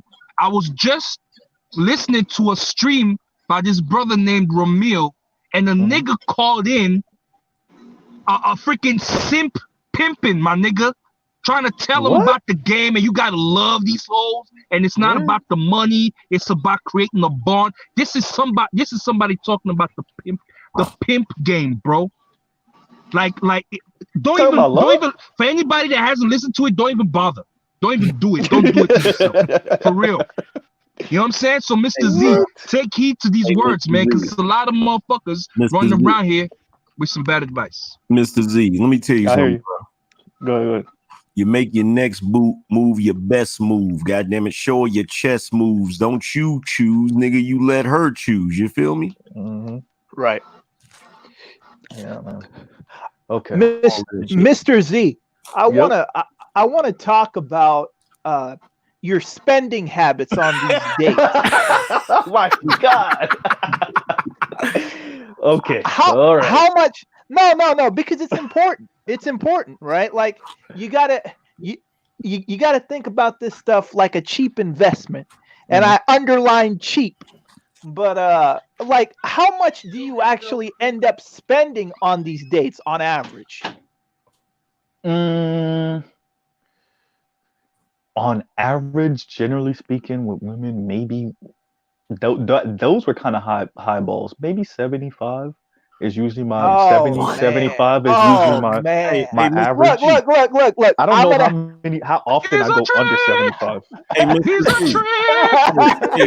He's a trick. Hold on a second. Valdez, you getting ready? You gonna go live in a minute? I don't know. Okay. I was gonna say if you got about almost 500 watching. I was gonna say if you're getting ready to go live, drop your link. Okay. You got about 5 minutes left in this one. Go ahead, Mr. Z. Mr. Z, you said about 75. Yeah, about 70, 75. I want to get usually. In there, but go ahead, Valdez. That's really irresponsible, B. Yeah. Oh God, I got Cameron again. Go ahead, Cam. Look, all right, so I'm going to continue on that. Your average date when you're first getting to know a chick should be no more than $30, and that's expensive for me. First date should always be coffee, which is like Starbucks and some cheap shit. But here's the thing, you always have to, you don't want to be the dude that's basically dating these chicks for free. If these chicks know that your wallet is always open, dude, the respect goes out when your money does. All right? So that means you didn't have the respect in the first place, right? Right. Because the thing is, like, if she knows that she doesn't got to put out or make an effort, she's gonna look at you as being slow, right? So it's like this. First date has to be coffee. You gotta read the date to see whether there was actually anything going on there. But at the end of the day, this is how I do it. First date's coffee. I absorb that cost. It's like $10-15. That's nothing. All right. Second date is like something like Chipotle or something cheap like that, $20. After that date, like either something's going on or the next time she's paying. Man, the next time she's paying. This is what you do. You it's an easy equation, bro. What you do is you take the motherfucking chick's age, right? Right. You divide that in half, right? Right. And whatever number you come up with, whatever that number is, you subtract that same number from that. That's how much you spend. So it's gonna be zero. But you know what, Angry Man? Age minus what? Wait. Let me get this equation again. Age minus what? Equation right here. Wait, Angry Man, say that again. Age minus what? Age minus what? Age. You take the age, you divide that in half. Whatever number you get from that, you take that same number and subtract it from that. That's what you spend. We spending and dollars then. Z, real talk, Z, you need to make sure that balance accounts for your goddamn gas money. Which means she need to be coming to your damn house for that shit. Fuck this picking up shit. Fuck this going halfway on a chick you know you not finna build with, number one. Because she should have never been in that category anyway. You really just wanted to smash at the end of the day. Just be honest. And it didn't work out that way. So I did. And it didn't work. So I'm that's why I'm not really you would have been better off paying for this shit going diesel. We should have told you something. And she would have looked better. You so my point is you need to understand she's giving that shit away for free. And if you ain't gonna pay that same price, you shouldn't be shopping. Period. $75, bro. You could have spent half that and got a fucking hooker. That's right. I swear to God. God, I swear to God. I'll get you a massage, dude. At least you know what I'm saying. Your stress a little bit. You know what I'm saying? I mean, you give me that $75, bro. I have 3 or 4 dates on that same $75 that you're spending on one. Dude, I have not spent $75 on dates in the last year. And the reason I'm telling you this, bro, is because like it's all about spreading this stuff out, man. The less you spend, the more you can actually gain access to taking more chicks out if that's the deal. Right? Because here's the thing. You got to stop treating all these women as prospects and start understanding that some of these women are suspects. Man, you know what? I just laced you with that gang just now, fam. Bring the fire for that. What fire for them? That nigga. Yo. Right. Fire for them. Water the boy. Too much fire water them. That motherfucker right there is my goddamn hero. and that's where I'm gonna end it. You know what I mean? Because there's not much else to say other than that. You've got to just go back to the drawing board and do something, man. Because going this path ain't gonna lead nowhere. Treating them hoes like a prospect. Really, that bitch was a prospect. Oh, shit. That made my damn day. So that's my takeaway. Mr. Z needs to be Mr. Zero from now on. On that note, closing thoughts, folks. Hey, man, don't chase and replace them. Stop spending all that goddamn money, reinvest in yourself. Go red pill. That's it. Everybody be safe. Have a great day. And then do the phone date first. Do the phone date first. Right. Qualify over the phone and bring that bitch some coffee. God damn. Yeah, my closing thoughts is I keep it trill like Pimp and Bun. Do hoes bad and leave them on the run. Cause I don't got no love for them but hard dick and bubble gum. I said I keep it trill like Pimp and Bun. Do hoes bad and leave them on the run. Cause I got no love for them, just hard dick and bubble gum. Like Jones. Oh shit. Oh my god. Don't be a rest haven for him, man. Don't be a shade tree nigga. Just don't do it. Shade tree nigga. Oh, don't do it. Don't be a rest haven for him. Oh man, this was an intervention today. Mm-hmm. Yeah, put some healing oil on him today. Right. Lay your hands on him. Laying hands on him. He'll be better for a BGS. He'll be better for it. He won't forget this one. At least he won't bring it up in public. He wanted to get some intervention because you brought it up. Yeah, he knew he was gonna get a foot to ass. He's the son I've never had. Yeah. Yeah. In the name of Jesus. In the name of Jesus. Everybody got their closing spirit there. Yeah, I'm done. I'm done, BGS. Yeah, all right. I wanted to So what? I wanted to defend him, but shit, even Johnny Cochran can't defend that shit. Angry man, we already saw it. Take the plea. Oh shit! All right, folks. It's been like 3 hours. I only meant to be on like one. But oh, by the way, Angry man, did you get my emails? I sent you 2 PDFs. And the stream went left. Yeah, sure did. But it's all right. It is what it is. All right, fellas. I'll talk to you. I might have to change the title of it. All right, man. Good stream, man. All right. Peace. All right, peace. Peace.